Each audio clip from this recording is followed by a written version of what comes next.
a Minshew and a Leach united. Gardner's younger sister plays volleyball at Mississippi State. So there is, again, a Leach and a Minshew together again. I like it. It's interesting that he ends up going to Gardner Minshew's home state, going to one of those schools that kind of spurned him as a college football player and never brought him in. They had multiple chances to do so and never did bring Gardner on board. And now his former head coach at Washington State, one of his idols, one of his guys that he has learned so much from, is now going to the Magnolia State, going to his home state to go lead the Bulldogs at Mississippi State. So, yeah, Mike Leach, Lane Kiffin, it's going to be interesting to see that rivalry develop here over the years. It's funny, Kiffin already on Twitter saying, "Welcome to Mississippi," to Mike Leach, and in true Lane Kiffin fashion. Well, let's be honest here, Stuart, and I'm not going to rain on anybody's parade here, right? Because I think Lane Kiffin... Start raining. Go ahead. Okay, I'll start raining. Rain away. I think Lane Kiffin was obviously a genius signing from Ole Miss's standpoint, right? He's an exciting name. He's shown his ability in recruiting. He's shown his ability to kind of lead any program. I mean, I think his time at Florida Atlantic, it was pretty legit. I thought he did pretty well there. So with Lane Kiffin, that was the sexy signing for the state of Mississippi in general, right? So I think the whole time everyone's talking about, Lane Kiffin going to Ole Miss, Lane Kiffin going to Ole Miss, Lane Kiffin going to Ole Miss. This offense is going to come in now, and they're going to be kind of like the olden days what they were. And that's great and everything. But then Mississippi State, in need of a coach too, was kind of like, to me, just, like the side piece of this whole thing, right? It was just like no one's really focusing on Mississippi State. Everyone's talking about Lane Kiffin. How are we going to kind of create some buzz a little bit? How are we going to get the recruits in? Enter Mike Leach. So I guess my question to you, Stuart Weber, is this signing predicated off coaching and success? Because if you look at Leach's success in the Pac-12, you could kind of say, well, he went 6-7 this season, obviously pretty underachieving. 2018, when he had Gardner Minshew, you go 11-2, 7-2 in the Pac-12 conference. Obviously, Oregon, Washington, teams like that kind of had their number a little bit. Utah. So this is a guy who had a little found success. Before that, 2017 went 9-4. 2016, 8-5. Okay, so really had one legit season. 2018 of 11-2. So you could argue that he was not the most successful coach coming out of the Pac-12, but then you could also argue as far as the buzz name's concerned, it is a big sign for Mississippi State. So is this more of just the name, the trending like persona that Leach brings to the table, or is this about coaching too? I think it's a little bit of both. I think the interesting thing is how similar kind of these two programs are when you're talking about Washington State and Mississippi State with regards to their respective conferences. I mean, you're talking about a team in Wazoo up there that has played second fiddle to all the big names of the Pac-12. I mean, nobody thinks about Washington State when you think about the Pac-12, but Mike Leach has kind of helped to put them on the map as far as, a place that people think, oh, well, they've got that great Mike Leach offense. They've got this excitement. They've got this quirky head coach, and quirky is the perfect word to describe Mike Leach. I could tell you a story. The first assignment I ever had in this business of broadcasting was to go to Big 12 Media Days in San Antonio, Texas. This is when I first got hired back in 2007 in Midland, Odessa. And they sent me down to San Antonio to cover Big 12 Media Days. And it was one of the first interviews was with Mike Leach when he was at Texas Tech. And it was just, he is just so off the wall. Like, everyone talked about football except for Mike Leach. He just went on so many tangents.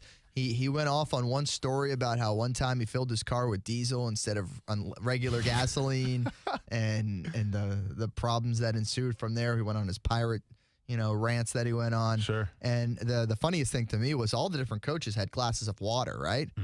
His was a brown liquid. It wasn't water.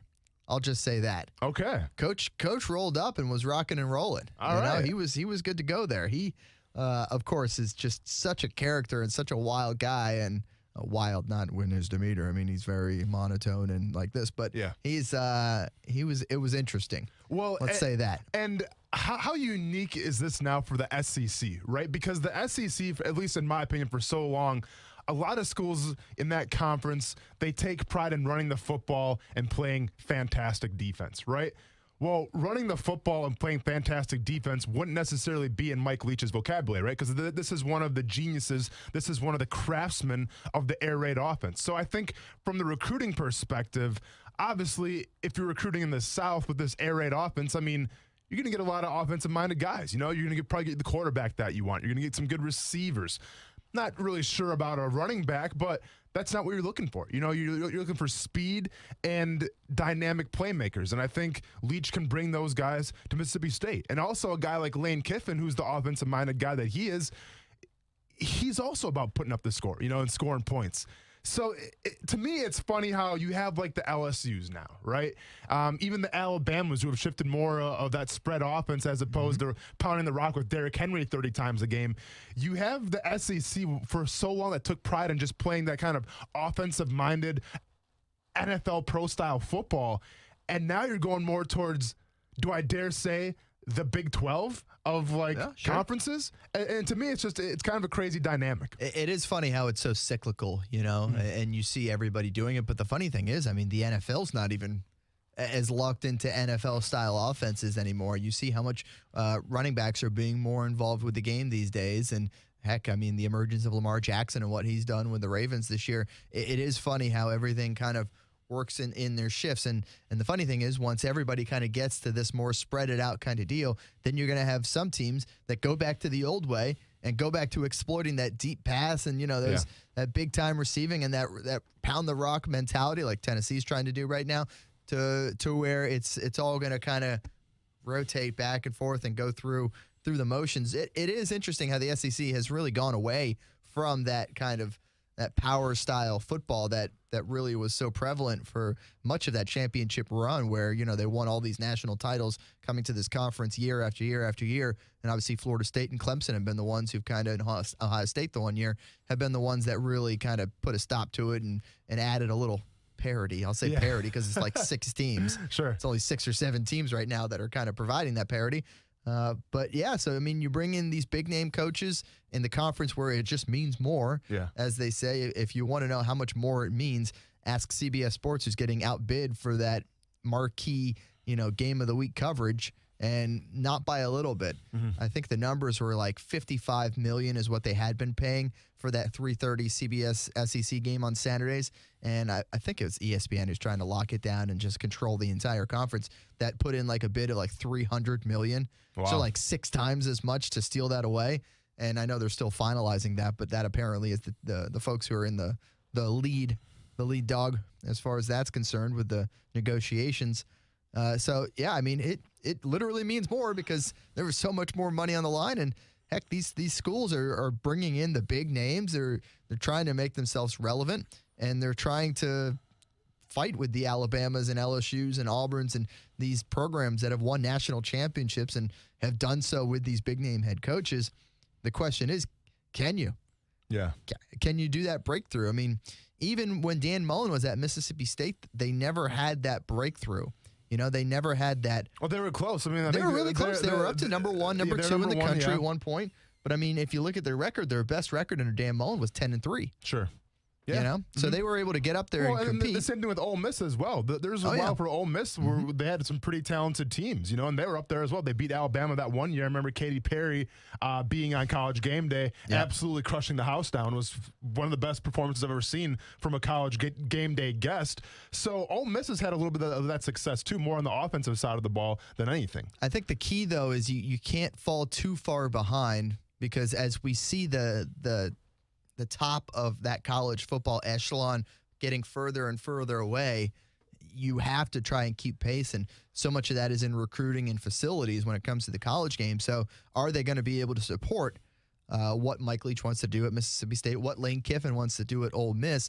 It's going to take that financial support. And when you bring in these big, exciting names and fan bases get excited, then you get booster money. Then they're all behind the hire, maybe more so than a Joe Moorhead was following Dan Mullen. I know he, you know, was a big part of that staff and everyone was excited about it at the time. But it's like, what needle is being moved by Joe Moorhead or by Arkansas hiring Sam Pittman? It's like, okay, who?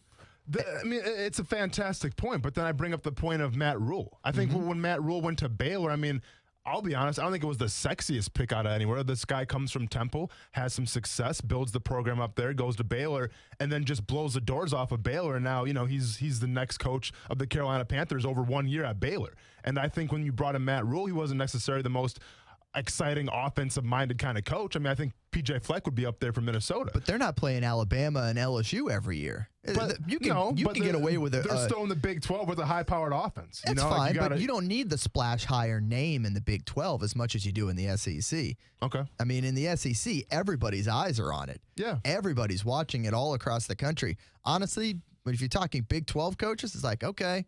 But Stuart, cool. Let's be honest, though. So then you have LSU, Ed Orgeron. Mm-hmm.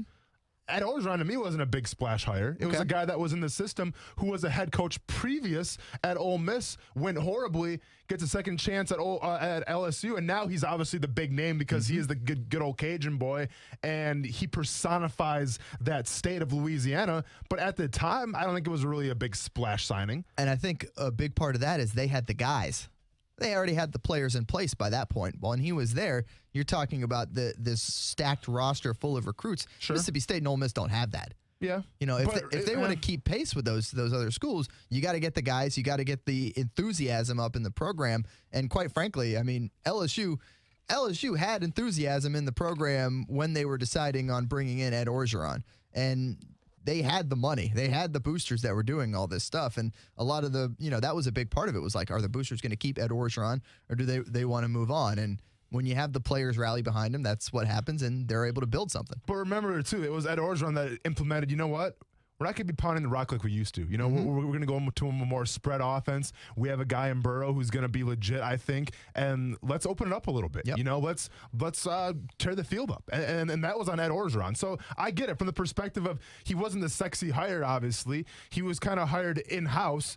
Yep. But he still had, I guess, the fortitude. He still had the instincts to change it up a little bit and to kind of go against the grain of what you're accustomed to seeing in LSU football. And now guess what? He's playing for National Championship Monday.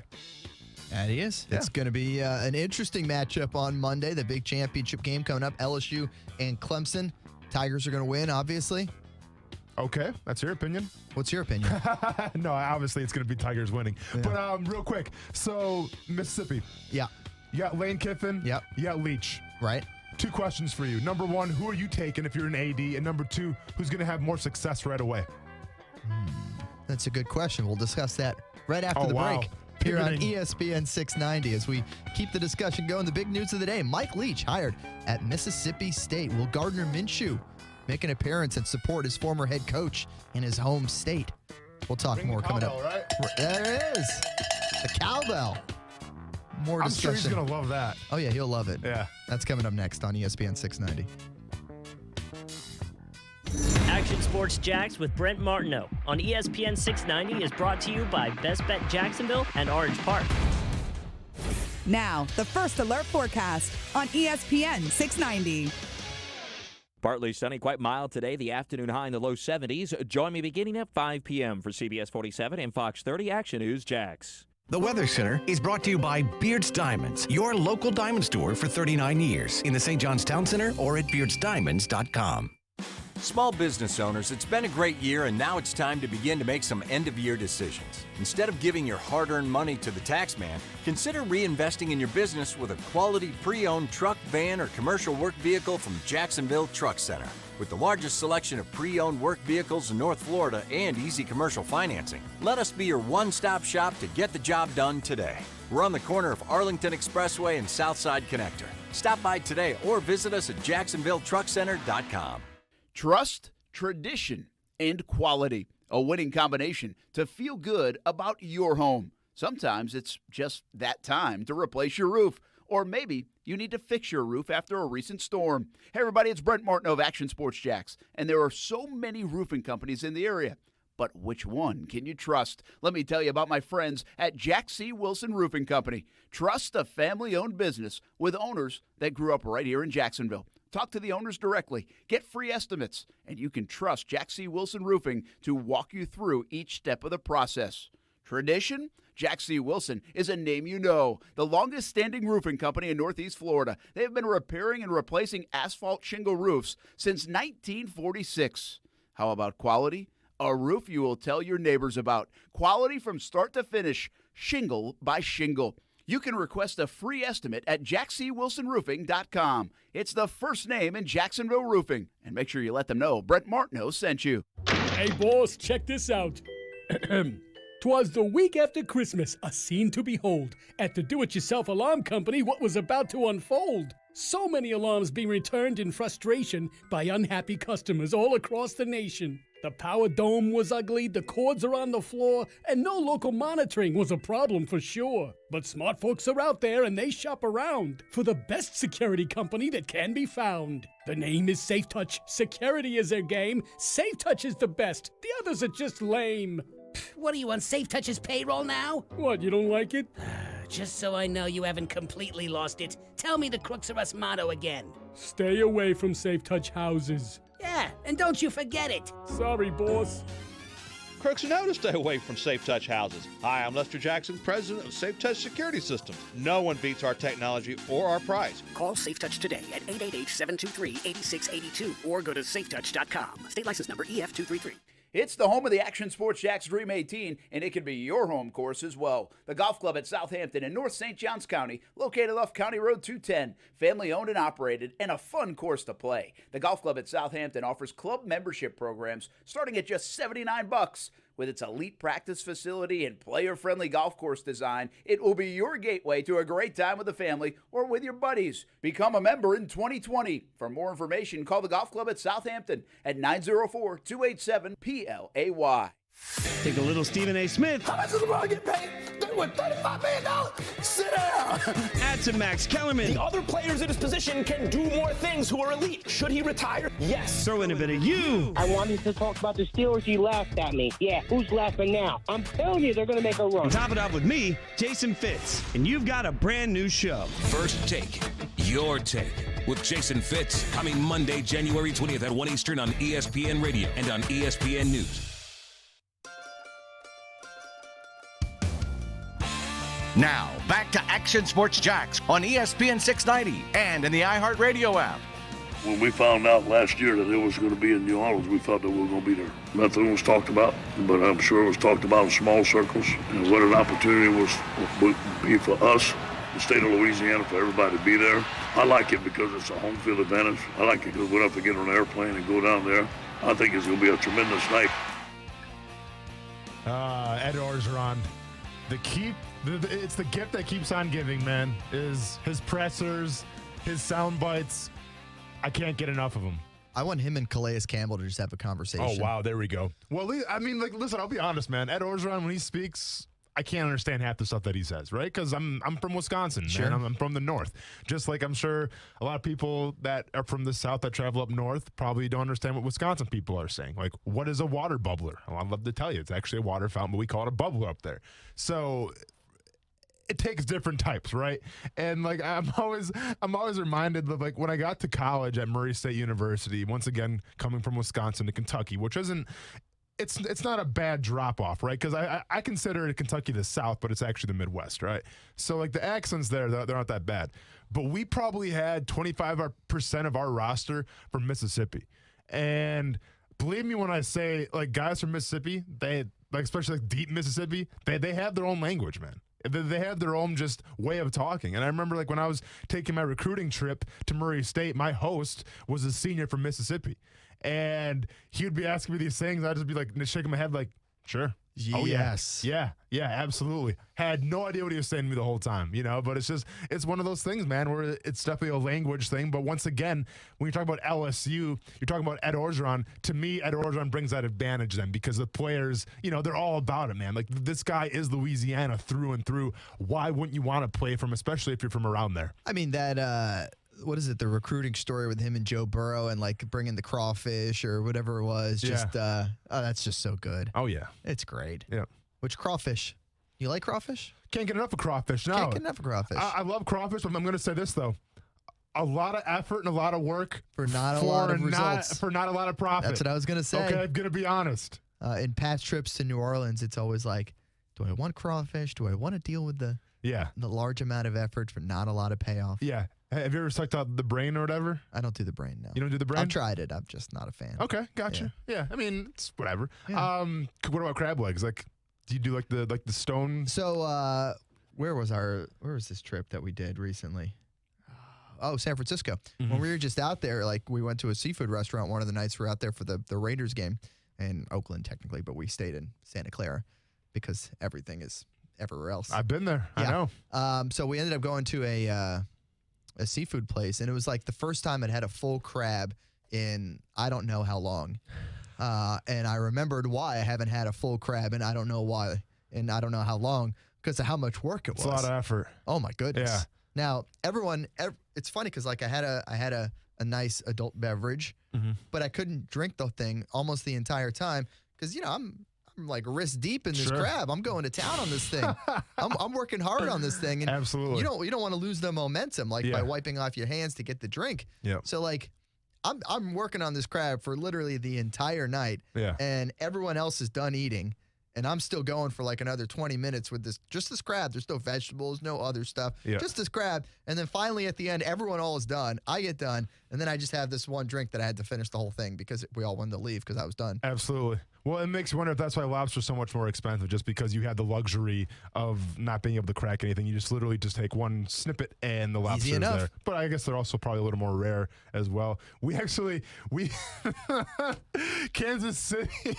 So in Kansas City, the last night of training camp before we exit to the hotels and we get ready for I think it was like the 34th preseason game.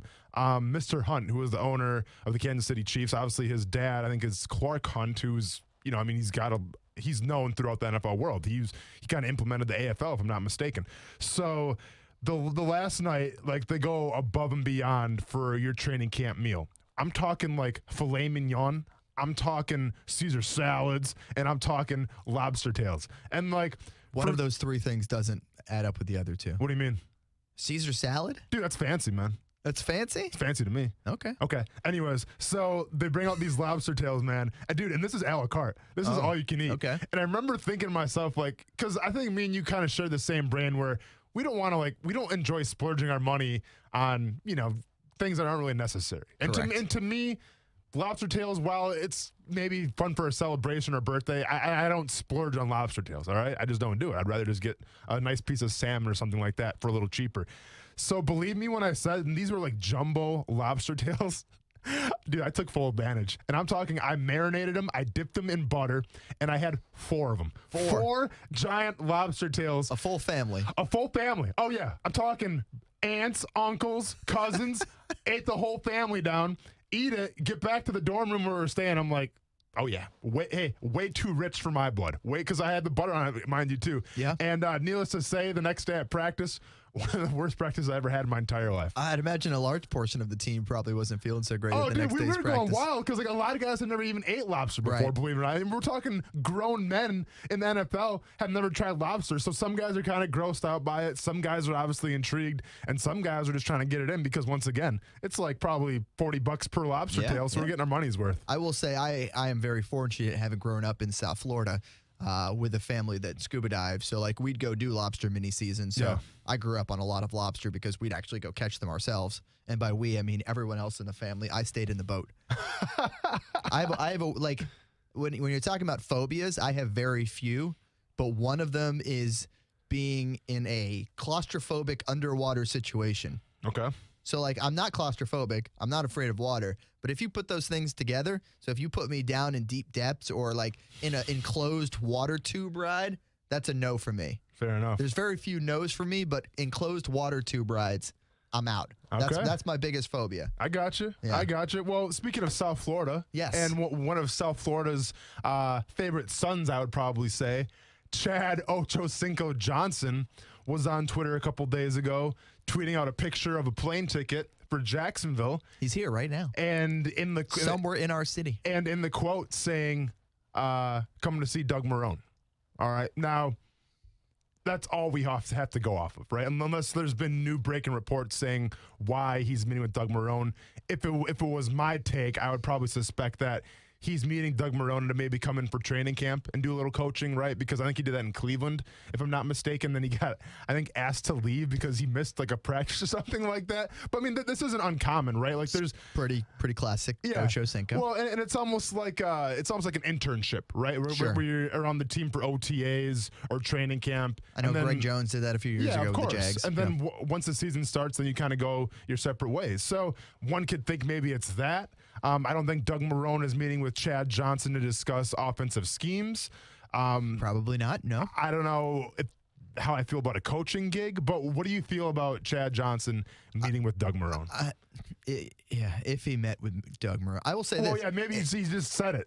That's him. If you're out there, by the way, Chad, listening right now, 904-362-9901 is the number. Give us a call. We want to know why you're in Jacksonville. Yeah. I think I saw something on there. He was off smoking some cigars. He got a workout in at Bailey's today. So, he also said it was cold here the other day, which it's like 50-something degrees. Well, you can go ahead and get over that because it's not that cold. I mean, for but for people from South Florida, yes. I think for the general public, if it's over 50 degrees, you're going to be okay. Yeah. Okay. I don't know. 50's pretty cold. Spoken like a true entitled child. But anyways, do you think that Chad I don't know Johnson about entitled. I just grew up in an amazing place called South Florida. Do you think Chad Johnson's meeting with Doug Marrone? No. No. Not at all. No, not at all. Okay. No. Not going to bring him in for just like I said, like an internship type of deal. No. I think if they're meeting, it's not at the stadium in any way, shape, or form. It's because they're friends from some other time and they're having a drink somewhere. Okay. Maybe a bologna sandwich. Okay. So I don't think it has anything to do with football. Okay. So needless to say. I mean, I could be wrong, but we have no idea. So well, we have no idea. We're just speculating right now. Okay, fair enough. Yeah. Well, then that kind of led me to this question that I brought up today in the group text where, I think, listen, Chad Johnson, obviously, he's a boisterous, he's a very loud, ego-driven, eccentric type of person, right? And when he was with the Bengals, he's one of the most popular NFL players there was. A lot of that had to do not only on the field, but also off the field to go along with that. But you can't deny the guy's talent. Like, I understand maybe the guy made some mistakes when he was with Miami. We saw that transpire on Hard Knocks, and he kind of had to go through the ups and downs of being an NFL player. And unfortunately, it didn't work out for him. He suffered the ultimate consequence and never got to play football again after some of the incidents that he was involved in. But in Cincinnati, there is no doubt that he was one of the best wide receivers for a while in the NFL. And I think anytime you have a guy who was at their top tier position even for 1 year, 2 years, or going on 5 years. I think that it benefits if you're a player to pick their brain a little bit. I think it benefits from a coach to kind of meet with them and kind of get their evaluations and things like that. So I get what you're saying where Chad Johnson's definitely this larger-than-life character, right? And I think if you brought him to Jacksonville, the coach, is that what Jacksonville really wants right now, right? I think you bring him in for a one-day seminar on what not to do. Sure. It's the same as an NFL player. As an NFL player, not as a wide receiver. Correct. But, okay, gotcha. Correct. Yeah. As just the trials and tribulations of being a professional. Same kind of thing you can do with a guy like Jimmy Smith, a guy who certainly had some ups and downs in his life post football career, and he has spoken to this team. He has been able to come back to Jacksonville and be part of the community again, and deliver a very important message to players and people inside that building. So. I could see that being the reason why. But when you're talking about a guy who still wants to play. He has said, I'm 42, but I want to keep playing football. I want to get back out there and do it again. So I want a guy to come in as a coach who is there to help the betterment of the other guys and maybe not be as self-centric in a way and still thinking about themselves. Not to say that I don't know what his inner motivations are. Nobody does. Anybody who tweets over 175,000 times is certainly somebody who's out there putting his name out there as much as possible. Yeah. Is certainly a big part of it. So who knows? By the way, chat, if you're out there, give us a call. We want to know why you're here. Again, 904-362-9901. That's our number. If you happen to have rolled over to the dial on ESPN690. Kuz, is he on the line? No. Okay, I was just throwing that out there. I know. So I guess my question to you then is, you don't think he would make a great coach? Because keep in mind, not right now. Not right now. Just because you think there's too much else on his plate for him to be focused at the task at hand. Yes. Okay. I certainly think he has some tools in his toolbox that he could pass on to younger players and give them that ability to learn from it.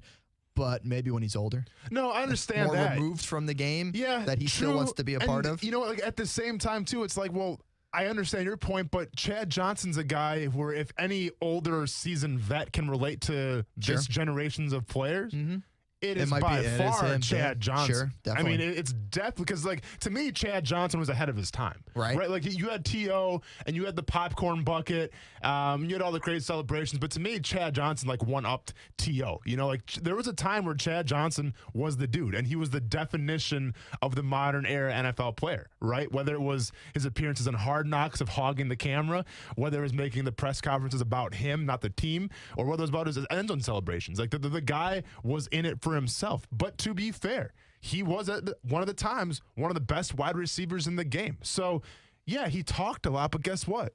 The guy backed it up as well. Like, so don't forget, there was one time where Barry Bonds was a hitting coach in Major League Baseball. Oh yeah, no okay, doubt. and like this is Barry Bonds. Yes, he probably juiced. Okay, if you're Barry Bonds, what are you gonna teach the younger generation of baseball players? Like, just make contact with the ball and you're going to be fine. He also had an amazing swing before he juiced. For sure. The pre-juiced Barry Bonds was an amazing player, and I feel like that gets overlooked very often is the fact that he didn't that's what bugs me so much about that situation. He did not need that. Yeah. He didn't need it. Yeah. He was such a great player. He had such a great skill set with the ability to hit home runs, not as many as he did once he started juicing, and to steal bases and to be that. I remember. It's so frustrating when I think about it. I had his rookie card, and I remember he was so good. His frame compared to now, but anyways, getting sidetracked. Yeah, sidetracked. So my question to you is obviously we have a couple Jaguars players that are taking the role now of coaching, you know, but Keenan McCardell, obviously the wide receivers coach, and Greg Jones, I think in some capacity. I mentioned that as well. Yeah. So you have a couple guys who are out there. Shoelace was coaching at JU, wasn't he? Denard Robinson. So yeah, so is Jordan Todman. By the way, Todman. By the way, I don't know where they're going to go this next year. They were both like offensive assistants, kind of, you know, trying to get your foot into coaching. Absolutely. And obviously JU has disbanded the football program. Yeah. So maybe they'll find another spot with a good run-heavy offense, kind of like JU had. So in terms of, you know, former players being coaches, who would you want to see try to take their hand at coaching, whether former Jaguars, current Jaguars, or even other guys that you've come across in the NFL? I know the first name that kind of popped, I think, into both of our heads. Absolutely. Is Paul Posluszny. Without a doubt. Just because he was a guy that certainly was sharp mentally. It's his body that failed on him towards the end and the ability to keep up on the physical side of things. And when you're thinking about a coach, well, you want him to be able to pass along that mental acuity, that ability to read a defense as a middle linebacker, to set the defense, and to do all these things. And you feel like that's something that he could have kept doing. Mm-hmm. It's just that the body wasn't able to keep up. And that's certainly part of being a player in the NFL. So I would think he would be a great coach, especially now they've had a couple of years to kind of step back. It brings up a good question, though, because you were talking about Chad Johnson being a guy who would be able to connect with this current generation of players. Yeah. Is Paul Posluszny able to do that? So, you know what? When you're talking about Puz, because obviously I spent a couple years with him, and I know him very well. I got to attend his retirement ceremony. It was a very cool scene there. And when you talk about Puz, Puz was like Captain America, right? Like, in the NFL locker room, we consider ourselves equals. Now, there's more talent from some guys, obviously. There's more guys making a lot more millions of dollars than you, obviously. But for the most part, you're all on the same level. But Puz had that aura about him, right? Where he was just he was elite. He was the top echelon. And obviously, a lot of that had to do with his stature. A lot of that had to do with his personality, you know? And he was like a no, sir, yes, sir type of guy. But he did it was just unworldly of how he could command a locker room without ever saying anything, right? Because we had so much respect for what he did on the field and also his preparation to be one of the best middle linebackers at the time. So people feeded off that. So to answer your question, would Puz relate to today's player? I come from the school of thought, Stuart, when I played, where I think coaches can come from all different areas. I think they can come from different backgrounds. I think they can kind of come from different philosophies. I think it's important for them to come from different ones, all without in one a doubt. Staff. Yeah, absolutely, because that's what a team is made up of. But I always had a special place in my heart for the coaches that played the game. Right? Whether it was college or luckily if they were lucky enough to play in the NFL, like that meant something, right? Because they could relate to you a little bit, kind of like Doug Marrone, right? Like Doug Marrone in that locker room, everyone's got Doug Marrone's back. Well, I think a lot of that has to do with Doug Marrone being a former player, right? He's been through the trenches. He's been through the crap before, like everybody else has. So in a player's perspective, that goes a long way. So if you're bringing Puz, and by the way, if you're Todd Wash, if you're Doug Marrone, how you haven't made the call yet to bring Puz back on the team in some capacity. I don't care if it's like some kind of analyst, some kind of assistant, some kind of advisor, or just a motivational speaker. I don't care what it is, but you got to bring that guy back. Because to answer your question, can he relate to the modern era NFL player? Probably not, right? Because Puz was never the guy that was in the media. I don't think he even has Twitter, doesn't have Instagram. He probably doesn't even have Facebook for that matter. That's pretty rare these days, right? So, He's got Snapchat, though. No. He's got Snapchat. Yeah, exactly. Yeah. So, no, you can't relate to Puz if you're a modern era NFL player. But what you can do is respect him. Sure. Because all you have to do is go type in Puz on Google. All you have to do is go type in Puz on YouTube and see what happens. You're going to see a guy that played, relentless. You're going to see a guy of that famous picture of him bleeding from the nose. Say, they got that picture up on the wall inside Jags headquarters. He is the personification of a middle linebacker, right? Yeah. He's everything you would want in a middle linebacker. And the best part about Puz's game, and I get it, he was a very physical specimen, obviously, a very intense individual, all that stuff. But his football IQ was absolutely off the charts. Because I've always said this, I guess in terms of strength, yes, probably one of the strongest guys on the team pound for pound. But in terms of like athleticism, wasn't the fastest guy, wasn't necessarily the most mobile guy. I don't think anybody would come to Puz's defense on that. But what he lacked for in athleticness, what he lacked for in his mobility, he made up for to the nth degree with his football IQ. And he was always in the right spots. He was always having guys lined up. And to me, that type of mentality, that translates so well to coaching. We could use a little bit of that on this team. Oh, without a doubt. Yeah. And listen, Miles Jack sang his praises. You were at the Puz's retirement ceremony when Telvin spoke on his behalf as well. Telvin was in Very tears. emotional day. Yeah. I mean, everyone respects that guy. I was emotional. I mean, exactly. And just because, and listen, I don't think in the NFL you don't want to have the coach that's all buddy, right? Like maybe Chad Johnson's not the best guy because maybe Chad Johnson could come and be like, hey, what are you guys doing tonight? Like, no, you don't want that. You still want a coach that I'm going to say you almost kind of fear a little bit in a way, but you want a coach that you respect. And I think any player in that locker room now or in the years to come, they would know who Puz is and respect him. No doubt. So I'm definitely going Puz for my candidate to be a future coach. I like it. We're in agreement. Yeah. Kuz agrees too. So much so that he's bringing music up to send us to break. Yeah. By the way, I said I would answer your question about Mike Leach or Lane Kiffin. I know we completely forgot about it. That happens on the show all the time. I think it's going to be Mike Leach. It's the one who's going to have the quicker success. By the way, fun fact, he did not play college football. Yeah. I think at one point a couple of years ago, he was one of like 3 guys in all of college football as far as head coaches who didn't play the game. Interesting. He got a law degree instead. Well, then, so from my other question, I asked you 2 questions now. So if you're the AD, are you bringing on Mike Leach then, or are you bringing on Kiffin? I'd rather bring Mike Leach. Really? Yeah. Interesting. Yeah. Okay. See, I'd probably go in the Kiffin route, Kiffin actually. might have the higher ceiling, but I also feel like the floor can fall out on him a lot easier. You just want to have great press conferences. That's all you want to do. You're going to get him with both. Good point. But, I mean, let's be honest. The Leach is one of a kind. He's in a stratosphere all by himself. Oh, there's no doubt. They are Ring both. that cowbell one more time. Let's go. Let's bring it one more time as we send it to break here on ESPN 690. You want to talk a little XFL next? What's that? I believe it's some sort of footballing association. All right, I'll Google it and we'll get back to it. All right, that's coming up next on ESPN 690. ESPN 690 Sports Center Update. I'm Jake Mitchell. This weekend is the divisional round in the NFL, and Aaron Rodgers doesn't need any motivation. So, I'm 36. I know what this is all about. This is an important opportunity for us. I feel like I got a lot of really good years left, but you never know. A lot of things happen year to year. We've had some great teams that, have been an injury away or play away from being special, so I want to make the most of this opportunity. Rodgers and his band of Packers take on the Seahawks this Sunday. Meanwhile, in Buffalo, the Bills could be in hot water for mishandling an injury to Jerry Hughes. The D lineman was not reported on injury reports, although he spoke of torn ligaments on social media. More on this story as it develops. Stay connected with ESPN 690 while you're at work by listening on ESPN690.com. The best kept secret in tires is TireOutlet.com. Tire Outlet offers wholesale prices with premium service, and TireOutlet.com always has a safety-first focus. With locations throughout the First Coast, there's no need to go anywhere else for tires and service. Take a little Stephen A. Smith. How much does LeBron get paid? What, $35 million? Sit down.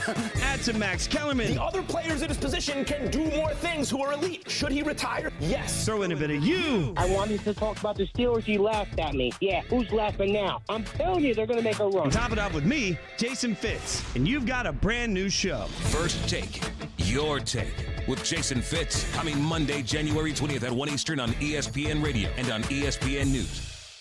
Are you over hearing about the new year? Then what do you say instead of joining the new bandwagon, we go used? And that starts by saving big on a used car at Arlington Toyota. At Arlington, you have over 400 pre-owned to choose from on the lot every day. And 60 vehicles are priced under $12,000. With every pre-owned purchase at Arlington, you join the Arlington Toyota $5,000 Advantage Club. It's filled with savings, benefits, and rewards to take your Arlington purchase to the next level. Buying pre-owned at Arlington means big-time selection and the Arlington Toyota $5,000 Advantage Club. Plus, you get top dollar for your trade-in. Even same model year cars, trucks, and SUVs. So what are you waiting for? This new year, go used at Arlington Toyota. Arlington's even got your free iPrecheck service powered by TransUnion to instantly get your real-time credit score, interest rate payment, and pre-qualification without affecting your score, and no Social Security numbers required. Make 2020 the best used year yet when you shop and save at Arlington Toyota. In person at 10939 Atlantic Boulevard or online at arlingtontoyota.com.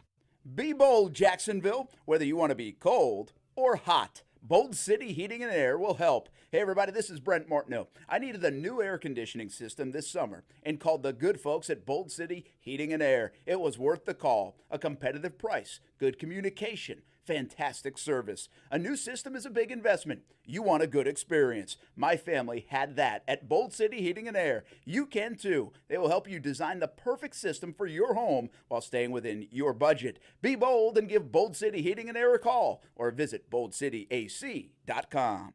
Men, are the effects of hypertension, diabetes, or prostate cancer preventing you from having a satisfying love life? In just one visit, the doctors at Prime Men's Medical Center can help you overcome ED or PE to regain your confidence and have you last longer in the bedroom. Name brand pills don't work for many men and can have serious side effects. The highly skilled physicians at Prime Men's Medical Center provide custom blended medications that are safe, effective, and work immediately, regardless of your medical history or age. You'll see results on your first visit, guaranteed, or your consultation is free. So, if you have problems in the bedroom, call now for a private consultation. One call, one visit, one simple solution to regain your love life. Call Prime Men's Medical Center now at 904-206-8105. 904-206-8105. That's 904-206-8105.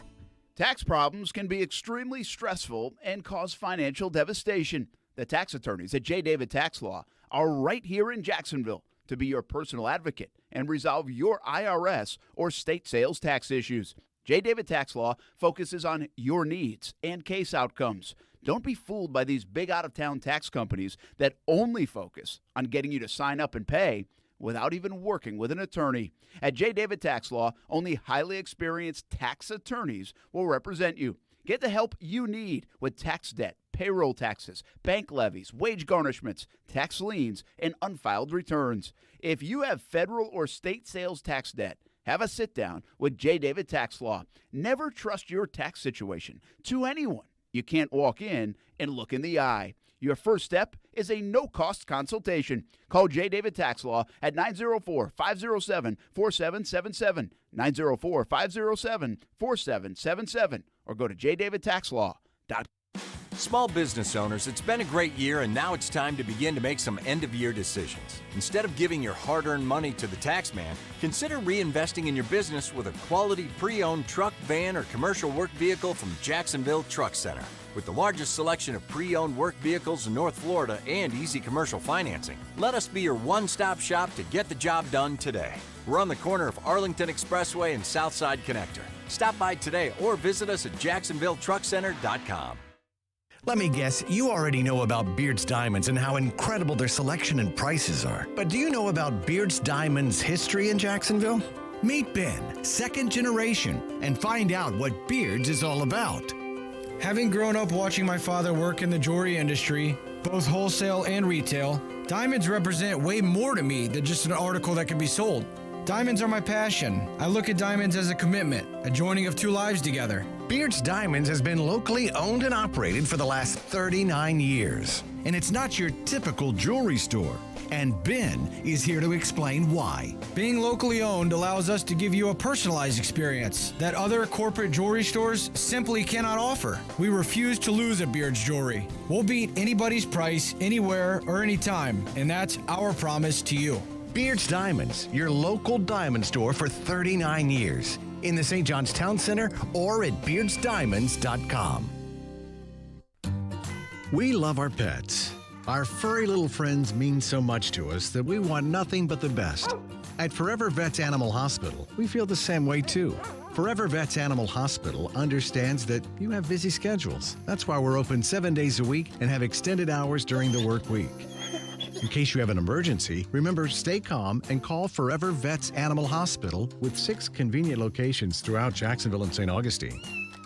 Forever Vets Animal Hospital is here for you and your pet. First-time customers receive a free pet exam from one of our highly trained veterinarians. We also offer wellness plans that fit everyone's budget. Forever Vets Animal Hospital makes life easy for you and your pet. Go to forevervets.com to schedule an appointment. Forever Vets Animal Hospital, keeping your pets healthy and happy forever. Take a little Stephen A. Smith. How much does LeBron get paid? What, $35 million? Sit down.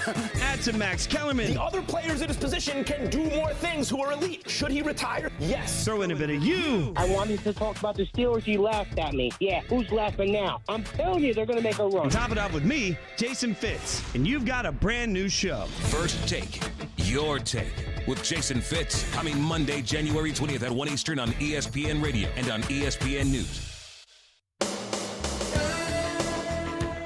I'm NASCAR champion Kurt Busch, and you're listening to Action Sports Jacks on ESPN 690 with Brent Martineau and Austin Lane. So as we put our rule book together, we were trying to really do one thing, which was to create the platform for a fast-paced, up-tempo game. That's what fans told us they wanted. And as we looked at the rule book, we wanted to make sure that we could have rules that would be easy to officiate. We hired Dean Blandino, the guru of professional football officiating in this country, to make sure that we could get a system in place where we can play this fast-paced, up-tempo, ideally a high-scoring game. That's what fans told us they wanted. So we listened and put it all in place. So we're excited about what we have. All right, that is Oliver Luck, commissioner. The commish, is he going to get booed like Roger Goodell does?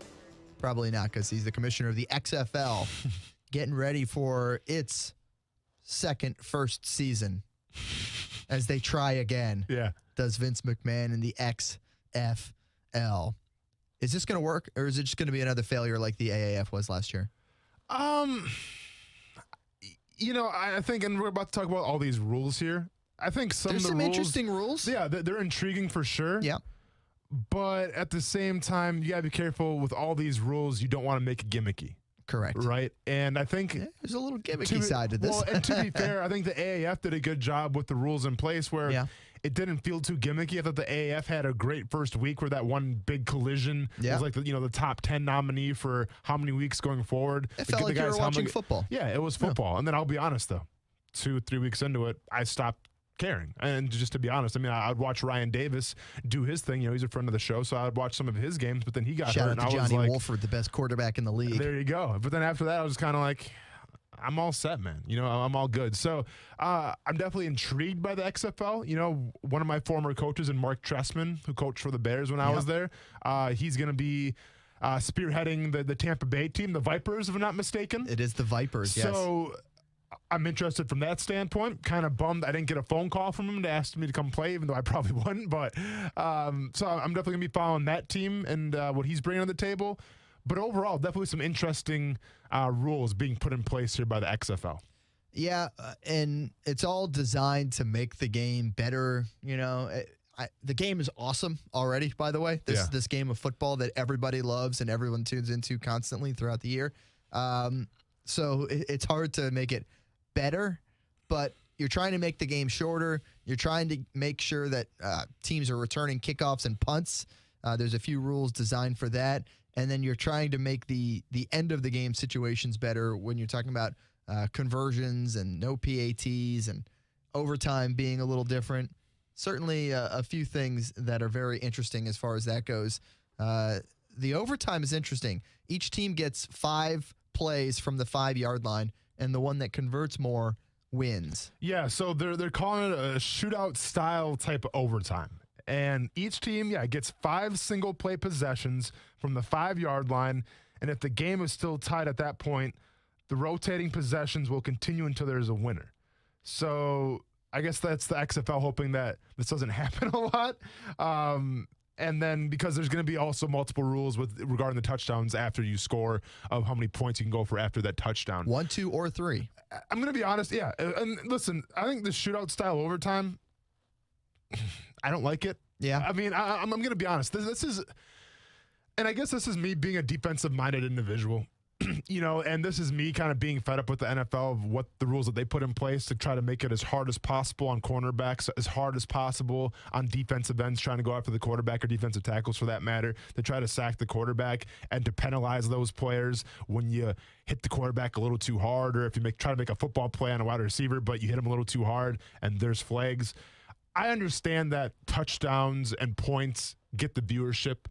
If people want to talk about what game last year stood out to them more than anything outside the Super Bowl, they're going to tell you the Rams-Chiefs game where they put up 50-plus points apiece. I understand people love that. Offense. But I'm also defenders. Exactly. But I'm also still a fan of football. Yeah. And I'm also still a fan of seeing guys execute their techniques at the highest of levels. And I think sometimes the NFL implements all these rules where you're putting the players, especially on defense, behind an 8-ball where they can't be themselves because you're trying to justify all these rules that you put in place for the offense. Now, not saying those rules are coming to the XFL, but I'm saying there's really not too much different as far as offense and defense goes. It's just with these rules put in place, you can tell they're trying to score as many points as possible. They're trying to score more points. They're trying to get more high-level energy plays, and kickoff returns and punt returns are that. Yeah.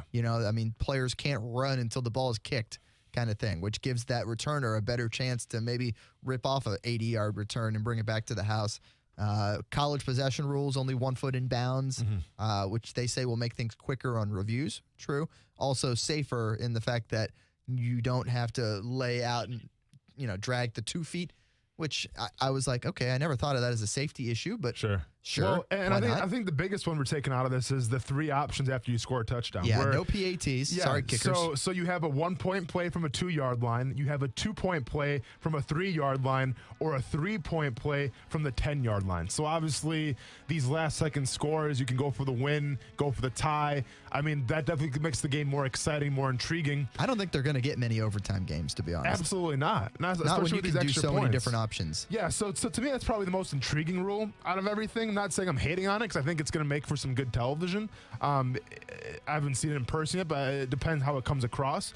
I think that's interesting. And then also the rule that allows 2 forward passes on 1 play. Yeah, the first one just can't go past the line of scrimmage. One can happen behind the line of scrimmage, and the next one can happen, obviously, past the line of scrimmage with, once again, not giving the defense any kind of favors and trying to guard that. Yeah.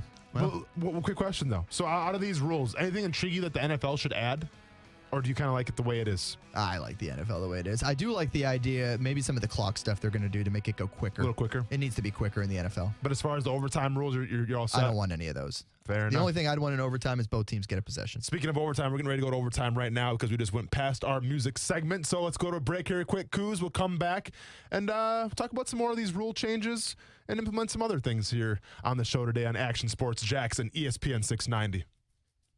Be bold, Jacksonville, whether you want to be cold or hot. Bold City Heating and Air will help. Hey, everybody, this is Brent Martineau. I needed a new air conditioning system this summer and called the good folks at Bold City Heating and Air. It was worth the call. A competitive price, good communication, fantastic service. A new system is a big investment. You want a good experience. My family had that at Bold City Heating and Air. You can too. They will help you design the perfect system for your home while staying within your budget. Be bold and give Bold City Heating and Air a call or visit boldcityac.com. 2020 models are on the lot at Arlington Toyota. And if you want to get behind the wheel of one today without buying, then all you need to do is rent a Toyota. Yes, rent from Arlington Toyota. Toyota Rent-A-Car is the best way to try it before you buy it. And renting from Arlington Toyota puts you behind the wheel fast and easy. So if you've got a road trip coming up, long weekend with friends, or maybe you just want to try out all the new 2020 bells and whistles, Toyota Rent-A-Car at Arlington Toyota has just what you need. With an amazing selection of 2020 Toyotas that are ready to hit the road today. Everything about renting a Toyota from Arlington Toyota is easy. They've got amazing 2020 models, simple online reservations, and their staff is always eager to help. 2020 models are ready to go, so if you've got a new 2020 ride on your mind, why not try it before you buy it with a Toyota Rent-A-Car from Arlington Toyota? Just visit arlingtontoyota.com, that's arlingtontoyota.com, and get your online reservation started today. Lowe's has the supplies pros like you use most every day in the quantities you need, and will even help you save. Now during our Pro Paint event, pick up 5-gallon pails of Valspar ceiling paint for $28 less, now just $99. And get up to 30% off in-stock Owens Corning or Johns Manville fiberglass insulation when you buy 15 bats, 20 rolls, or 30 bags. And for a limited time, save an additional 5% just by using your Lowe's business credit account. Do it right for less. Start with Lowe's. Paint offer valid through 1/10. Installation offer valid through 1/15. Credit offer valid 1/7 to 1/9. Subject to credit approval. Exclusions apply. U.S. only. Sometimes for inspiration, you just have to look up. For more than 60 years, the Goodyear blimp has fueled greatness on the gridiron by providing aerial coverage of some of the most legendary moments in college football history. When the Goodyear blimp rises above a stadium, it inspires players to reach higher and rise to the challenge of the game's biggest moments. Now it's your turn to go further with Goodyear. Discover tires made to rise above the rest. Learn more at Goodyear.com. Goodyear, more driven.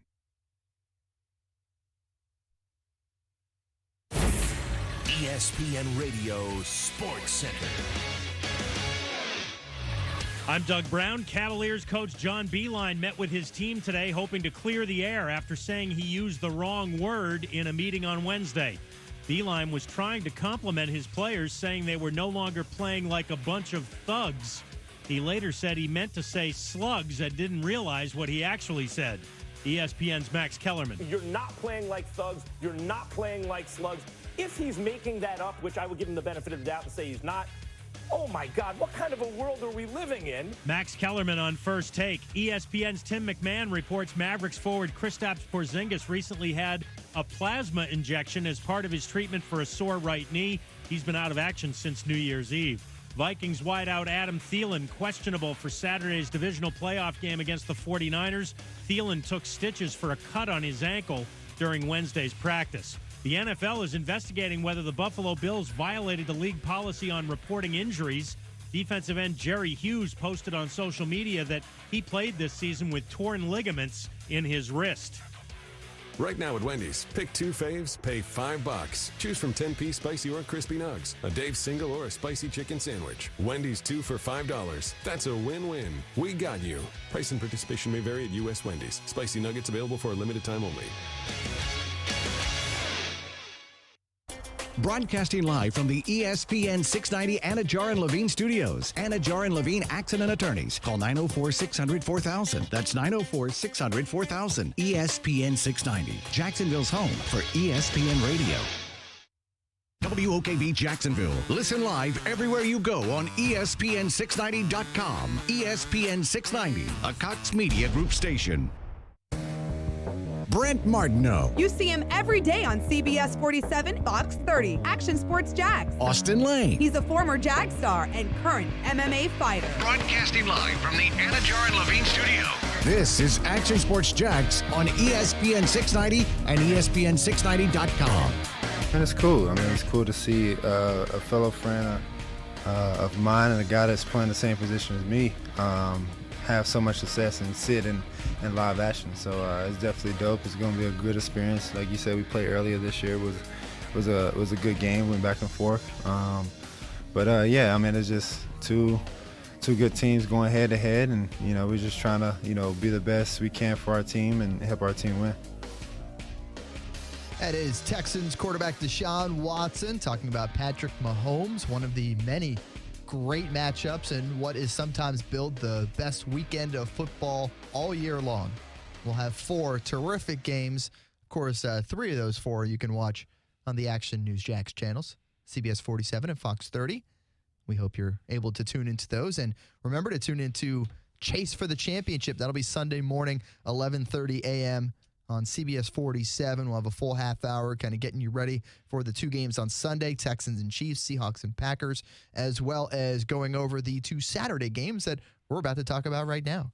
Absolutely. Some good games, certainly. I don't know. How do you top last weekend, though? I cannot remember a wild card weekend that was as exciting other than the one that the Jags were in, because the Jags were in it, and that was exciting. Yeah. But, I mean, you have multiple overtime games. You have another couple games that come down to the final possession, and it was just such a fun weekend of football last week with those 4 games that we saw. Without a doubt. How do you top that? I mean, because you're talking about the road teams winning, and I think I went 1 for 3 out of those picks on Wild Card Weekend, and usually knocked out one of my Super Bowl picks. So. Well, yeah, I mean, it knocked out anyone who had the Saints. I guess was bragging the entire year how I had the Patriots and the Saints way back in preseason. 2 for you, yeah. And it was a twofer for me, and all of a sudden I'm back to being mediocre. To be fair, Brent had the Dallas Cowboys and Chargers, so I guess we're both losers out of this whole thing. But you're less of a loser. Does that make you feel better? Not really. No, I mean, your team's I made want the to see it playoffs through. at least. I know, but I still want to see it through with the Saints. I thought that was going to be my pick, but unfortunately it didn't pan out. And now we're talking about Minnesota, San Francisco, Tennessee, Baltimore coming at you Saturday. And 2 very intriguing games for 2, I think, different reasons. I think the first game at the 4:30 time slot, Minnesota, San Francisco being a 7-point favorite at home, which to me is a little crazy, considering that the Vikings just came off from beating the Saints. 3 of the 4 teams are touchdown favorites or more. Yeah. Which it's funny how it's like, okay, well, this is supposed to be the best weekend, but like all these games have some pretty lopsided lines when you're looking at it that way. I mean, 49ers by 7, Ravens by 10, Chiefs by 10, Packers by 5. It certainly is a bunch of underdogs that made it past that wild card weekend, with the exception, obviously, I'd say probably the Seahawks being that exception. I mean, exactly. Most people would have thought that they were going to win that game. But you're talking about all these underdogs that are now playing against the teams that are coming off a bye. It's going to be a lot of fun. You start to wonder, are any of those teams going to be rusty? Some of those 1 and 2 seeds? But if you look at recent history, that's not the case, because in recent history, I think it's like 6 straight Super Bowls where it's been all 1 and 2 seeds that have played each other. Well, in terms of rust, I mean, yes, that begs the question. But to me, especially comparing this first game here between Minnesota and San Francisco, with San Francisco, you got a coach where it's his first year as a head coach in the playoffs, and you have a quarterback who's it's first year in that in the playoffs. Inexperience can go a long ways, So to me, that's intriguing a little bit. On the other side, you got Zimmer, who's, he's had his fair share of playoff experience. You have Kirk Cousins, who's had, a little playoff experience. Not saying he's done that well, but at least he's been there before. And he's coming off a team that he just beat in the New Orleans Saints. And I think when you're breaking down the Minnesota Vikings and the 49ers here, they're intriguing from the standpoint of this game where both teams run the ball first and pass the ball second. And when you talk about running the ball, obviously, once Dalvin Cook came back to Minnesota, once he was healthy, that entire landscape changed for Minnesota. Shout out to Mike Boone, by the way, for holding it down in the week and a half that he was gone. He was holding down a little bit. He had 148 yards in the season finale. Is that who he had in fantasy? Is that why we're bringing him up? No. But he's from here. He's from local. Oh, gotcha. Baker County High School. Very cool. Pride of McClenny, Mike Boone. Very cool. Shout out to you. So to me, it's intriguing because essentially you have the teams from the offensive side of the ball that do the exact same thing. Now, one could say the 49ers maybe do it a little better in terms of running the ball. And I think they're a little more unique in some of their play calling, in some of their like stuff and distractions in the backfield to make a defense guess a little bit, because that's kind of the genius of Kyle Shanahan, where Zimmer's more of that old school mentality, and obviously he's more on the defensive side of the ball. So their offenses are pretty similar, and then their defense at the same time, both their defenses were built through the defensive line, right? And nothing was more apparent last week to me. If you want to name an MVP of that whole wild card weekend, you have to go with the Vikings defensive line, because they absolutely Shocking that you would pick a defensive line. Well, I call it like I see it, Stuart. And you're talking about a defensive line that gave one of the best quarterbacks in all of football absolute fits. Oh, yeah. Made him look absolutely pedestrian. Made people want to put Taysom Hill in over Drew Brees. That's how good that defensive line was.